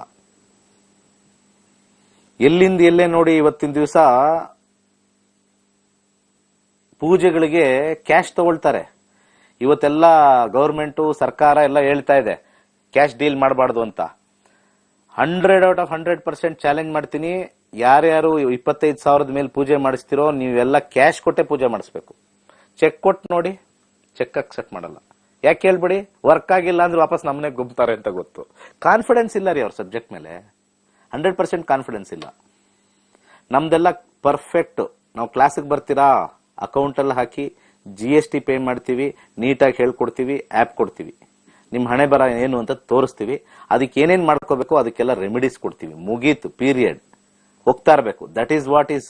ನಮ್ಮ ಋಷಿ ಮುನಿಗಳು ಹೇಳ್ಕೊಟ್ರದು ಇಷ್ಟೇನೆ. ಹೋಮಗಳು ಯಜ್ಞಗಳು ಅವೆಲ್ಲ ಮಾಡಕ್ ಹೋಗ್ಬೇಡಿ, ವೆರಿ ಡೇಂಜರಸ್ ಅದು. ಯಾರನ್ನಾರು ಒಬ್ಬರನ್ನ ಈ ಗಾರ್ಮೆಂಟ್ ಅಲ್ಲಿ ಕೆಲಸ ಮಾಡೋರು ಒಂದು ಕಾರ್ ಓಡಿಸ್ತಕ್ಕಂಥ ಡ್ರೈವರ್ನ ಕರ್ಕೊಂಡ್ಬಂದು ಕೂರಿಸ್ತೀನಿ, ನೀವ್ ಯಾವ ಹೋಮ ಮಾಡ್ತೀರ ನಾನ್ ದುಡ್ಡು ಕೊಡ್ತೀನಿ, ಅವನ್ನ ಕೋಟ್ಯಾಧಿಪತಿ ಮಾಡಿ. ಅವನ್ ಜಾತಕದಲ್ಲಿ ಇದ್ರೆ ಆಟೋಮೆಟಿಕ್ ಹೋಮ ಮಾಡಿದವರು ಹಾಕ್ತಾನೆ. ಅವನ್ ಸಾಲ ಎಲ್ಲ ತೀರಿಸ್ಬಿಡಿ ನೋಡೋಣ. ಇಂಥ ದೇವ್ರ ವಿಚಾರಕ್ಕೆ ಹೋಗಿ ಇವತ್ತಿನ ದಿವಸ ಎಷ್ಟೋ ಸತಿ ನಾನು ಕ್ಯಾಬಲ್ ಓಡಾಡ್ತಾ ಇರ್ಬೇಕಾರೆ, ಸಾರ್ ಅವನ ಹತ್ರನೂ ಹೋಗಿದೆ ಸರ್, ಅವ್ನು ಇಷ್ಟು ಕೊಡು ಅಷ್ಟು ಕೊಡು ಅಂತಂದ, ನಾನು ಒಂದ್ ಅರ್ಧ ಕೊಟ್ಟೆ, ಏನು ಕೆಲಸನೇ ಆಗಿಲ್ಲ ಸರ್, ಬರೀ ಓಲ್ಡ್ ಬಿಡ್ತಾರ ಸರ್. ನಾನು ಕ್ಯಾಬ್ ಅಲ್ಲಿ ತುಂಬಾ ಕಡೆ ಓಡಾಡ್ತಾ ಇದ್ದಾಗ, ಏನ್ರಿ ಜ್ಯೋತಿಷ್ಯ ನಂಬ್ತೀರೇನ್ರಿ? ಯಾರೇನು ಹೋಗಿಲ್ಲ. ಕೆಲವು ನೋಡ್ತೀವಿ ಸರ್, ನಾವು ದಿನ ಭವಿಷ್ಯ ನೋಡ್ತೀವಿ, ಅದು ಇದು ಅಂತ ಹೇಳ್ತಾರೆ. ಕೆಲವರು ಅಯ್ಯೋ ಇದೇ ವಿಚಾರಕ್ಕೆ ಹೋಗಿ ಹಾಳು ಮಾಡಿದೀನಿ ಸರ್. ನಾನು 10 ಜನ ಕ್ಯಾಬ್ ಡ್ರೈವರ್ ಕೇಳಿದ್ರೆ 7 ಜನ ಬೈಕಲ್ತಾ ಇರ್ತಾರೆ. ಒಬ್ರು ಸರಿ ಇಲ್ಲ ಸರ್, ನಾವು ನೋಡ್ತಾ ಇರ್ತೀವಿ ಫೇಸ್ಬುಕ್ ಅಲ್ಲೆಲ್ಲ ಬರೀ ಕಳ್ರೆ ಸರ್, ಆ ನಂಬರ್ ತಗೊಂಡ್ರೆ ಒಳ್ಳೇದಾಗತ್ತೆ ಅಂತಾರೆ. ಎಷ್ಟು ನಂಬರ್ ಚೇಂಜ್ ಮಾಡಿದೀನಿ ಗೊತ್ತಾ ಸರ್, ಏನು ಒಳ್ಳೇದಾಗಿಲ್ಲ, ಗಿರಾಕಿಗಳೇ ಬಂದಿಲ್ಲ. ಯಾವ ನಂಬರ್ ಮೊಬೈಲ್ ಇಟ್ಕೊಂಡು ಹೆಂಗ ಸೇರ್ಸೋದು? ಮೊಬೈಲ್ ನಂಬರ್ ಇಟ್ಕೊಂಡಿದ ತಕ್ಷಣ ನಿಮ್ ಗಿರಾಕಿಗಳು ಬರ್ತಾರಾ ಡ್ರೈವರ್ಗಳಿಗೆ? ಹಾಗಿದ್ರೆ ಬ್ಯಾಂಕ್ ಅಲ್ಲಿ ದಿವಾಳಿ ಆಗಿರೋ ಬ್ಯಾಂಕ್ಗೆ ಎಲ್ಲಾರ ಹತ್ರನು ಮೊಬೈಲ್ ನಂಬರ್ ಚೇಂಜ್ ಮಾಡಿಸ್ಬಿಡೋಣ. ಬ್ಯಾಂಕ್ ಅಲ್ಲಿ ಇರ್ತಾರಲ್ಲ ನಾನ್ ಪರ್ಫಾರ್ಮಿಂಗ್ ಅಸೆಟ್ಸ್ ಬೇಕಾದಷ್ಟು ಇರುತ್ತೆ, NPS ಇರುತ್ತೆ ಸಿಕ್ಕಾಪಟ್ಟೆ. Bank has got lot of NPS. ಈಗ ರೀಸೆಂಟ್ ಆಗಿ ಎಲ್ಲಾ ಬ್ಯಾಂಕ್ಗಳು ಮರ್ಜ್ ಮಾಡಿದ್ರು, ಎಲ್ಲಾ ದಿವಾಳಿ ಆಗಿರ್ತಕ್ಕಂಥದ್ದು. ಅವ್ರಿಗೆಲ್ಲ ಹೋಗ್ಬಿಟ್ಟು ನೀವೆಲ್ಲ ಒಂದೊಂದು ಮೊಬೈಲ್ ನಂಬರ್ ಚೇಂಜ್ ಮಾಡ್ಬಿಡಿ ಅಂತ ಹೇಳ್ಬಿಡೋಣ. ಮೊಬೈಲ್ ನಂಬರ್ ಚೇಂಜ್ ಮಾಡ್ಬಿಡಿ, ಡೆಫಿನೆಟ್ಲಿ ಕೊಡೋರೆಲ್ಲ ಟಕ್ ಅಂತ ವಾಪಸ್ಸು ನೀವು ಮೊಬೈಲ್ ಚೇಂಜ್ ಮಾಡ್ತಾ ಇದ್ದಂಗೆ ಓಡಿ ಅಲ್ಲಿಂದ ಓಡ್ ಬರ್ತಾರೆ. 100 ಕಿಲೋಮೀಟರ್ ಸ್ಪೀಡಲ್ಲಿ ಬಂದು ನಿಮಗೆ ದುಡ್ಡು ಕೊಡ್ತಾರೆ ಬಂದು. ಇಂಡಿಯಾ ಹ್ಯಾಸ್, ಈ ಶಾಸ್ತ್ರ ಮತ್ತೆ ವೇದಗಳು ಯಾವ ಲೆವೆಲ್ಗೆ ಹೋಗಿದೆ ಅಂದ್ರೆ, ಬೂಟಾಟಿಕೆ ಬೂಟನಂಬಿಕೆ ಲೆವೆಲ್ ಹೊಟ್ಟೋಗಿದೆ. Beautiful science. ಜ್ಯೋತಿಷ್ಯದಲ್ಲಿ ಇದೆ ಇಲ್ಲ ಎರಡನ್ನು ಮಾತ್ರ ತಿಳಿಸುತ್ತೆ ಅಷ್ಟೇ. ಇದೇ ಇಲ್ಲ ಮಧ್ಯದಲ್ಲಿ ಒಂದು ಬರುತ್ತೆ ಆಗಬಹುದು ಅಂತ, ಅದು ಬಹಳ ಕಮ್ಮಿ. ಆ ಆಗಬಹುದು ಮಾತ್ರವೇ ಪರಿಹಾರ. ಅದರಲ್ಲೂ ಕೂಡ ಮಂತ್ರ ಜಪ. ಆ ಮಂತ್ರ ಜಪ ಕೊಟ್ಟಿರ್ತಕ್ಕಂಥದ್ದು ಋಗ್ವೇದದಲ್ಲಿ. ಹಾಗೆ ಅದರಲ್ಲಿ ಕೊಟ್ಟಿರ್ತಕ್ಕಂಥ ಯಜ್ಞ ಏನು ಕೊಟ್ಟಿದ್ದಾರೆ ಅಂದ್ರೆ ದೇಶಕ್ಕೋಸ್ಕರ ಯಜ್ಞ ಕೊಟ್ಟಿದ್ದಾರೆ. ಇವತ್ತು ನಡೀತಾ ಇರ್ತಕ್ಕಂಥ ಗಲಾಟೆಗಳಿಗೆ ಯಜ್ಞಗಳು ಮಾಡಬೇಕು. ಇಂಡಿವಿಜುವಲ್ಗಳಿಗೆ ಯಜ್ಞ ಮಾಡಂಗಿಲ್ಲ, ನಿಷಿದ್ಧ. It has got lot of power. ಸಿಕ್ಕಾಪಟ್ಟೆ ಪವರ್ ಜಾಸ್ತಿ ಇರುತ್ತೆ. ಹೋಮ ಅಂತ ಓಡೋಗ್ತೀರಾ. 90% ಹೋಮದಲ್ಲಿ ವರ್ಕ್ ಆಗೋದಿಲ್ಲ ರೀ. ವೆರಿ ರೇರ್ ವರ್ಕ್ ಆಗೋದು, ವೆರಿ ರೇರ್. ಯಾಕಂದ್ರೆ ಹೋಮ ಮಾಡಿಸ್ತಕ್ಕಂಥದ್ದು ಲೋಕ ಕಲ್ಯಾಣಕ್ಕೆ ಮಾಡಿಸ್ಬೇಕು. ಅದು ಯಜುರ್ವೇದದಲ್ಲಿ ಬರುತ್ತೆ, ಅರ್ಥ ಮಾಡ್ಕೊಳ್ಳಿ. ಇನ್ನ ಈ ಎಲ್ಲಾ ಅದು ಇದು ನಿಂಬೆಹಣ್ಣು ಅದು ಮಾಡೋದು ಇದು ಮಾಡೋದು ಮತ್ತೆ ಈ ಒಂದು ತಂತ್ರ ಮಾಡೋದು ಇದೆಲ್ಲ ಅಥರ್ವ ವೇದದಲ್ಲಿ ಬರುತ್ತೆ. ಎಲ್ಲ ಬೇಜಾರಾಯ್ತಾ, ಯಾವುದು ವರ್ಕ್ ಆಗಿಲ್ವಾ, ಸುಮ್ನೆ ನೆಮ್ಮದಿಯಾಗಿ ಒಂದು ಒಳ್ಳೆ ಮೂವಿ ನೋಡೋಣ, ಒಂದು ಒಳ್ಳೆ ಮಾತುಗಳು ಕೇಳೋಣ, ಒಂದು ಒಳ್ಳೆ ಹಾಡು ಕೇಳೋಣ. ಅದು ಸಾಮವೇದ. ಅರ್ಥ ಮಾಡ್ಕೊಳ್ಳಿ 4 ವೇದ ಹೇಗೆ ಕೊಟ್ಟಿದ್ದಾರೆ ಅಂತ. Rigveda is the praising of the knowledge. Rigveda. Atharva Veda ಈ ಸ್ಪೆಲ್ ಅಂತ ಕರಿತೀವಿ. ಜಾದು, ಸ್ಪೆಲ್. ನಿಮಗೆ ಕಣ್ದೃಷ್ಟಿ ಆಗಿದೆ, ಒಂದು ನಿಂಬೆಹಣ್ಣು ಯೂಸ್ ಮಾಡಿ ನಿವಾಳಿಸಿ ಬೀಳಿಸೋದು. So which works on esoteric subject. ಈಗ ನಿಮಗೆ ಕಣ್ದೃಷ್ಟಿ ಆಗಿದೆ ಅಂದ ತಕ್ಷಣ ನಿಮ್ ತಗೊಂಡೋಗಿ ಅಲ್ಲಿ ಮಠ ಮಂತ್ರ ಅಂತ ತಗೊಂಡೋಗಿ ಮಾಡ್ತಾರಲ್ಲ, ಎಲ್ಲೂ ಮಠ ಮಂತ್ರದಿಂದ ಎಲ್ಲೂ ಆಗಿಲ್ಲ. ಯಾರೋ ಒಬ್ಬರು ಪಾಪ ಬಹಳ ಬೇಜಾರಾಯ್ತು ನ್ಯೂಸ್ ಪೇಪರ್ ಹೋದಾಗ. ಯಾರೋ ಮಾಟ ಮಂತ್ರ ಪ್ರಾಕ್ಟೀಸ್ ಮಾಡ್ತಾ ಇದ್ದಾರೆ ಅಂತ ಹೇಳ್ಬಿಟ್ಟು ಯಾವುದೋ ಒಂದು ರಾಜ್ಯದಲ್ಲಿ ಆ ಹೆಣ್ಮಗಳನ್ನ ಕರ್ಕೊಂಡು ಬಂದು ಮರಕ್ಕೆ ಕಟ್ಟಾಕಿ ಎಲ್ಲರೂ ಕಲ್ಲು ಹೊಡೆದಿದ್ದಾರೆ. ಅವಳು ಹೆಂಗೋ ಹಂಗಂಗು ಬಿಡಿಸ್ಕೊಂಡು ಕಾಪಾಡಬೇಕು ಅಂತ ಬಾವಿಗೆ ರೀಸೆಂಟ್ ಆಗಿ ನೀವು ಟೈಮ್ಸ್ ಆಫ್ ಇಂಡಿಯಾದಲ್ಲಿದೆ, ಬಾವಿಗೆ ಬಿದ್ದಿದ್ದಾರೆ. ಆ ಬಾವಿಗೆ ಬಿದ್ದರೂ ಬಿಡ್ಲಿಲ್ಲ, ಆ ಬಾವಿಗೆ ಅಲ್ಲೇ ಕಲ್ಲು ಹೊಡಿತಾ ಇದ್ದಾರೆ. ಇಂಥ ಕ್ರೂರ ಪ್ರಪಂಚದಲ್ಲಿ ನಾವು ಇಲ್ಲಿದ್ದೀವಿ. ಕ್ರೂರ. ಅವ್ರು ಎಷ್ಟು ಜನಕ್ಕೆ ಏನೇನು ಆಗ್ಬಿಟ್ಟಿದೆಯೋ, ಲಕ್ಷಗಟ್ಲೆ ತಗೊಂಡೋಗಿ ಮೋಸ ಮಾಡ್ತಾರೆ. ಏನು ಬೇಡ, ಮಾಟ ಮಂತ್ರದಿಂದ ನಿಮ್ಮನ್ನ ಹಾಳು ಮಾಡೋದೇನ್ ಬೇಡ. ಸುಮ್ಮನೆ ನಿಮ್ಮ ಹತ್ರ ಕೊಡ್ತೀನಿ ಅಂತ 2 ಲಕ್ಷ ತಗೊಳ್ತಾ ಇರ್ತಾರೆ. ಮನೆ ಕಟ್ಟಕ್ ತಗೊಳ್ತಾ ಇದೀನಿ, ಬಿಸ್ನೆಸ್ ತಗೊಳ್ತಾ ಇದೀನಿ, ಇವತ್ತು ಕೊಟ್ಟೆ ಆಗೋ ಕೊಟ್ಟೆ ಅಂತ 8 ಲಕ್ಷ, 8 ವರ್ಷ 10 ವರ್ಷ 20 ವರ್ಷ ಆಗೋಗಿರುತ್ತೆ. ಅವ್ರಿಗೇನ್ ಮಾಡೋಣ? ಯಾರೋ ಒಬ್ರು ಮಾಟ ಮಂತ್ರ ಮಾಡಿ ಬದುಕುಗಳನ್ನ ಹಾಳು ಮಾಡಿದಾರೆ ಅಂತ ಯಾವ್ದೋ ಹೆಣ್ಮಗಳನ್ನ ವಿಚ್ ಕ್ರಾಫ್ಟ್ ಅಂತ ಮಾಡಿ ಹೊಡಿದಾರೆ. ಅಂತ ಒಂದು ಹುಚ್ಚು ಪ್ರಪಂಚದಲ್ಲಿ ನಾವು ಇದೀವಿ. ಇಲ್ಲಿ ಒಗ್ಗಟ್ಟಲ್ಲಿ ಕೊರತೆ ಇದೆ, ಆಚಾರ ವಿಚಾರದಲ್ಲೂ ಕೊರತೆ ಇದೆ. ಸನಾತನ ಧರ್ಮದಲ್ಲಿ ಆಚಾರ ವಿಚಾರ. ನಮ್ಮ ಧರ್ಮ ಏನ್ ಹೇಳುತ್ತೆ? ದಯೆಯೇ ಧರ್ಮದ ಮೂಲವಯ್ಯ ಅಂತ ಹೇಳ್ತೆ. ಎಲ್ಲಿದೆ ದಯೆ? ಇನ್ನೊಬ್ಬರ ಕಾಲೆಳೆಯಕ್ಕೆ ಇರೋದು ದಯೆ. ಈಗ ನಾನು 15 ದಿವಸದಲ್ಲಿ ಹೇಳ್ಕೊಡ್ತಾ ಇದ್ದೀನಿ ಅಂತಂದ್ರೆ ಹಿಂದೂ ಧರ್ಮವನ್ನ ಎಲ್ಲರಿಗೂ ಪ್ರಚಾರ ಮಾಡಿ ಜ್ಯೋತಿಷ್ಯ ಶಾಸ್ತ್ರವನ್ನು ಎಲ್ಲರಿಗೂ ಹೇಳ್ತಾ ಇದ್ದೀನಿ ಅಂತಂತ ಕೈ ಜೋಡಿಸುವಂತ ವ್ಯಕ್ತಿಗಳಿದ್ರೆ ಅದು ಒಳ್ಳೇದು. 15 ದಿವಸದಲ್ಲಿ ಏನ್ ಹೇಳ್ಕೊಟ್ಬಿಡ್ತೀಯ? ಅಟ್ಲೀಸ್ಟ್ ABCD ಯಾರು ಹೇಳ್ಕೊಡ್ತೀನಿ ಸ್ವಾಮಿ. ಯಾರು ಕಲೀಲಿ ನಮ್ಮ ಸನಾತನ ಧರ್ಮದ್ದು. ಹೆಚ್ಚಾಗೇನು ಹೇಳ್ಕೊಡೋದೇ ಇದೆ ಅಂತ ಅನ್ಕೊಳ್ಳಿ ಬರದೇ ಇರೋರು. ಯಾರು ಹೇಳ್ಕೊಟ್ಟು ಅದರಲ್ಲಿ ಒಂದು ಭರವಸೆ ಮೂಡಿಸಿ ನಮ್ಮ ಸನಾತನ ಧರ್ಮ ಉಳಿಸ್ತಕ್ಕಂಥ ಕಾರ್ಯ ಮಾಡ್ತಾ ಇದ್ದೀನಿ. ನಿಮಗೆ ಈ ಶಾಸ್ತ್ರ ಮಾಡಿದಲ್ಲಿ ನಿಮಗೆ ದೋಷ ಅಂತ ಹೇಳಿ ದುಡ್ಡು ಲಪಟಾಯಿಸಿ ದುಡ್ಡು ಹಾಕಿಸ್ಕೊಂಡು ವರ್ಕ್ ಆಗದೆ ಇದ್ದಾಗ ನೀವು ಯಾರನ್ನ ಬೈಕತ್ತೀರಾ?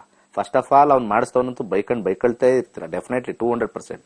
ಅದು ಬಿಟ್ಬಿಟ್ಟು ಪೂಜೆ ಪುನಸ್ಕಾರಗಳು ಹೋಮಗಳು ಎಲ್ಲ ಸುಳ್ಳು ಕೊಣ ಎಲ್ಲ ಮಾಡಿಟ್ಟಿದ್ದೀನಿ, ಲಕ್ಷಾಂತರ ರೂಪಾಯಿ ಖರ್ಚು ಮಾಡಿದ್ದೀನಿ, ಏನೂ ವರ್ಕೌಟ್ ಆಗಿಲ್ಲ. ಇದಕ್ಕೆ ಆನ್ಸರ್ ಮಾಡೋರು ಯಾರು ಆನ್ಸರ್ ಮಾಡ್ಬೇಕು? ಮಾಡ್ಸಿರೋರು ಆನ್ಸರ್ ಮಾಡ್ಬೇಕಾ? ಕೊನೆಗೆ ಅದಕ್ಕೂ ಮೀರಿರ್ತಕ್ಕಂಥ ಪ್ರಶ್ನೆಗಳು ಇಟ್ಕೊಂಡಿರ್ತಾರೆ. ನೋಡಮ್ಮ, ನಮ್ಮ ಕೆಲಸ ನಾವು ಮಾಡಿದೀವಿ, ನಿನ್ನ ಕರ್ಮ, ಮುಗೀತ್ ಕತೆ. ಈಗ ಭಗವಂತನ ಸ್ಮರಣೆ ಮಾಡತಕ್ಕಂಥ ಶಕ್ತಿನೂ ಕಳ್ಕೊಂಡ್ಬಿಡ್ತೀವಿ ನಾವು. ಪುರಂದರದಾಸರು ಕನಕರದಾಸರು ಹೇಳಿರೋದು ಒಂದೇ, ನಾಮ ಜಪ, ನೆಮ್ಮದಿ, ಸೈಲೆನ್ಸ್. ನೀವು ಆಟೋ ಡ್ರೈವರ್ ಆಗಿರ್ಬೋದು, ನೀವು ಗಾರ್ಮೆಂಟ್ಸ್ಗೆ ಹೋಗ್ತಾ ಇರ್ಬೋದು, ಯಾವುದೇ ಹೋಗ್ಬೋದು, ಓಡೋಗ್ಬೇಡಿ. ಅವನು ಯಾವನೋ ಅಲ್ಲಿ ಮಂತ್ರದಿಂದ ಏನೋ ಹಿಂಗ್ ಮಾಡ್ದ, ಏನೋ ಹಿಂಗ್ ನೋಡ್ದ, ಯಾವ್ದೋ ಒಂದು ಬಾಕ್ಸ್ ಇಂದ ನೋಡ್ದ, ಇನ್ನೊಂದು ಯಾವುದೋ ಅಂಜನ ಹಾಕಿ ನೋಡ್ದ, foolishness. The height of foolishness ಅದು. Nobody can change anybody's fate. Fate of a person cannot be changed. ಇದು ಮೊದಲ ಸಾಲು, ಋಗ್ವೇದದ ಮೂರನೇ ಸಾಲು. ಮೊದಲನೇದು ಅಗ್ನಿ ಸ್ಟಾರ್ಟ್ ಆಗುತ್ತೆ, ಅಗ್ನಿಯ ಮಂತ್ರ ಸ್ಟಾರ್ಟ್ ಆಗುತ್ತೆ, ಅಗ್ನಿ ಮೀಡೆ. ಋಗ್ವೇದದ ಮೂರನೇ ಸಾಲು ಹಣೆ ಬರನ್ನ ಚೇಂಜ್ ಮಾಡಕ್ಕಾಗಲ್ಲ.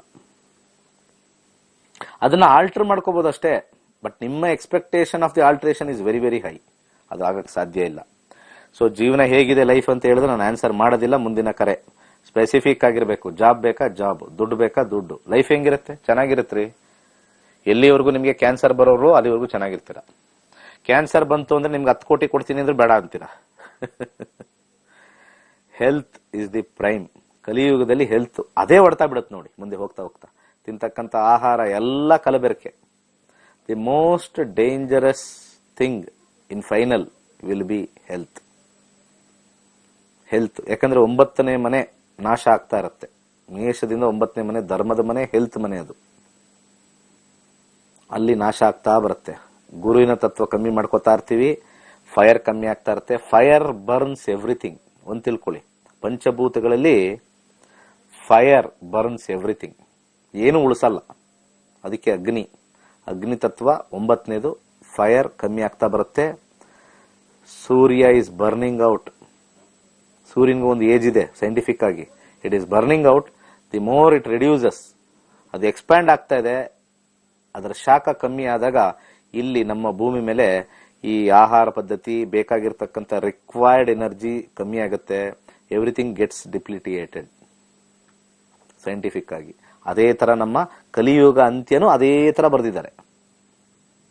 ಆಮೇಲೆ ಸ್ಲೋ ಆಗಿ ಆ ಸೂರ್ಯ ಎಲ್ಲಾ ಗ್ರಹನೂ ಅಬ್ಸರ್ವ್ ಮಾಡ್ಕೊಳುತ್ತೆ. ಅದು ಬೇಕದು. ಇನ್ನು 4 ಲಕ್ಷ ವರ್ಷಗಳು ಇದೆ. ಇನ್ನು ನಾವೇನ್ ತಲೆ ಕೆಡ್ಸ್ಕೊಳ್ಬೇಕು. ನಮ್ದೇನು 60 ವರ್ಷದಲ್ಲಿ ಮುಗ್ದೋಗ್ತಾವೆಲ್ಲ, ಹುಟ್ಟಿನಿಂದ ಸಾವರೆಗೂ.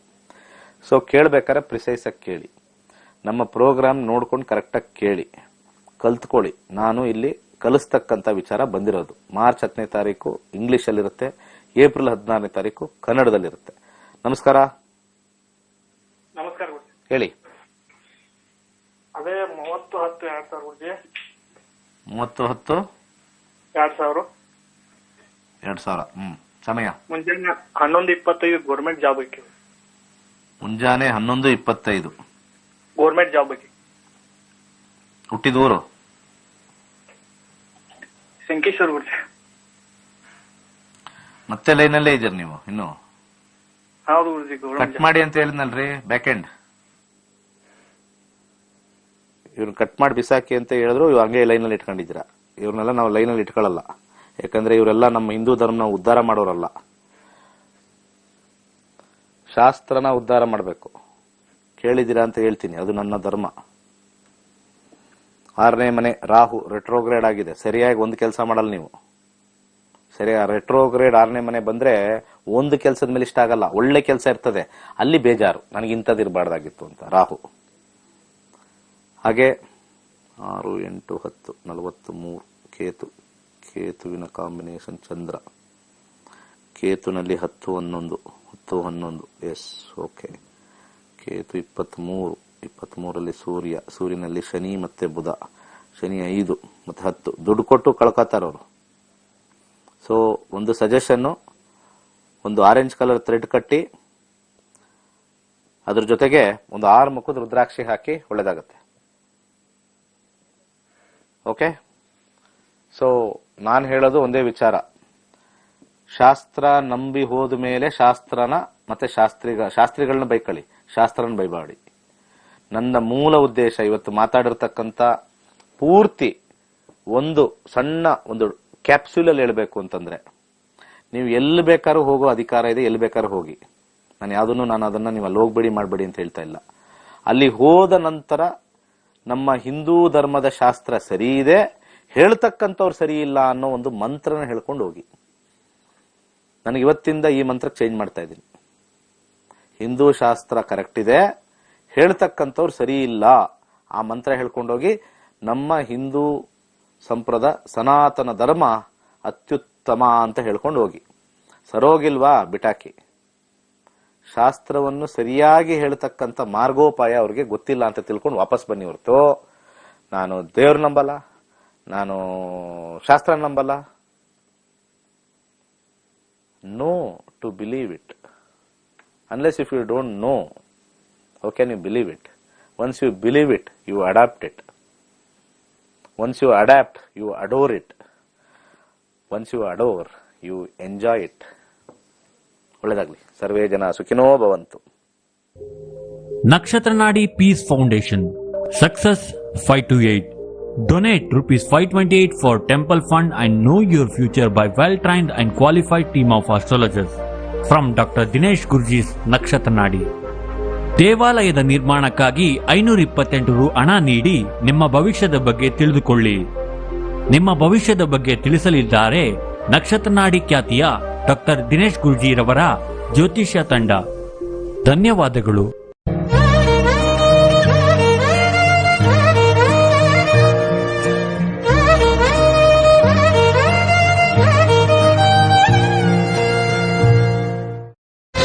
ಕೇವಲ 15 ದಿನಗಳಲ್ಲಿ ಜ್ಯೋತಿಷ್ಯ ಕಲಿಯಿರಿ. ಡಾಕ್ಟರ್ ದಿನೇಶ್ ಗುರೂಜಿರವರ ಸರಳವಾದ ಮಾರ್ಗದರ್ಶನದೊಂದಿಗೆ ನಿಮ್ಮ ಮತ್ತು ನಿಮ್ಮ ಕುಟುಂಬದ ಭವಿಷ್ಯವನ್ನ ನೋಡಲು ಕಲಿಯಿರಿ ಮತ್ತು ಜ್ಯೋತಿಷ್ಯ ಕಲಿಸುವ ಆಂಡ್ರಾಯ್ಡ್ ಆಪ್ ನಿಮ್ಮದಾಗಿಸಿಕೊಳ್ಳಿ. ಹೆಚ್ಚಿನ ಮಾಹಿತಿಗಾಗಿ ಗೋಲ್ಡ್ ಟ್ರೀ ಆಸ್ಟ್ರೋ ನಕ್ಷತ್ರನಾಡಿ ಸಂಪರ್ಕಿಸಿ. ಜ್ಯೋತಿಷ್ಯ ಕಲಿಯಲು ಸಂಪರ್ಕಿಸಿ 9535611155 ಅಥವಾ 9844416555.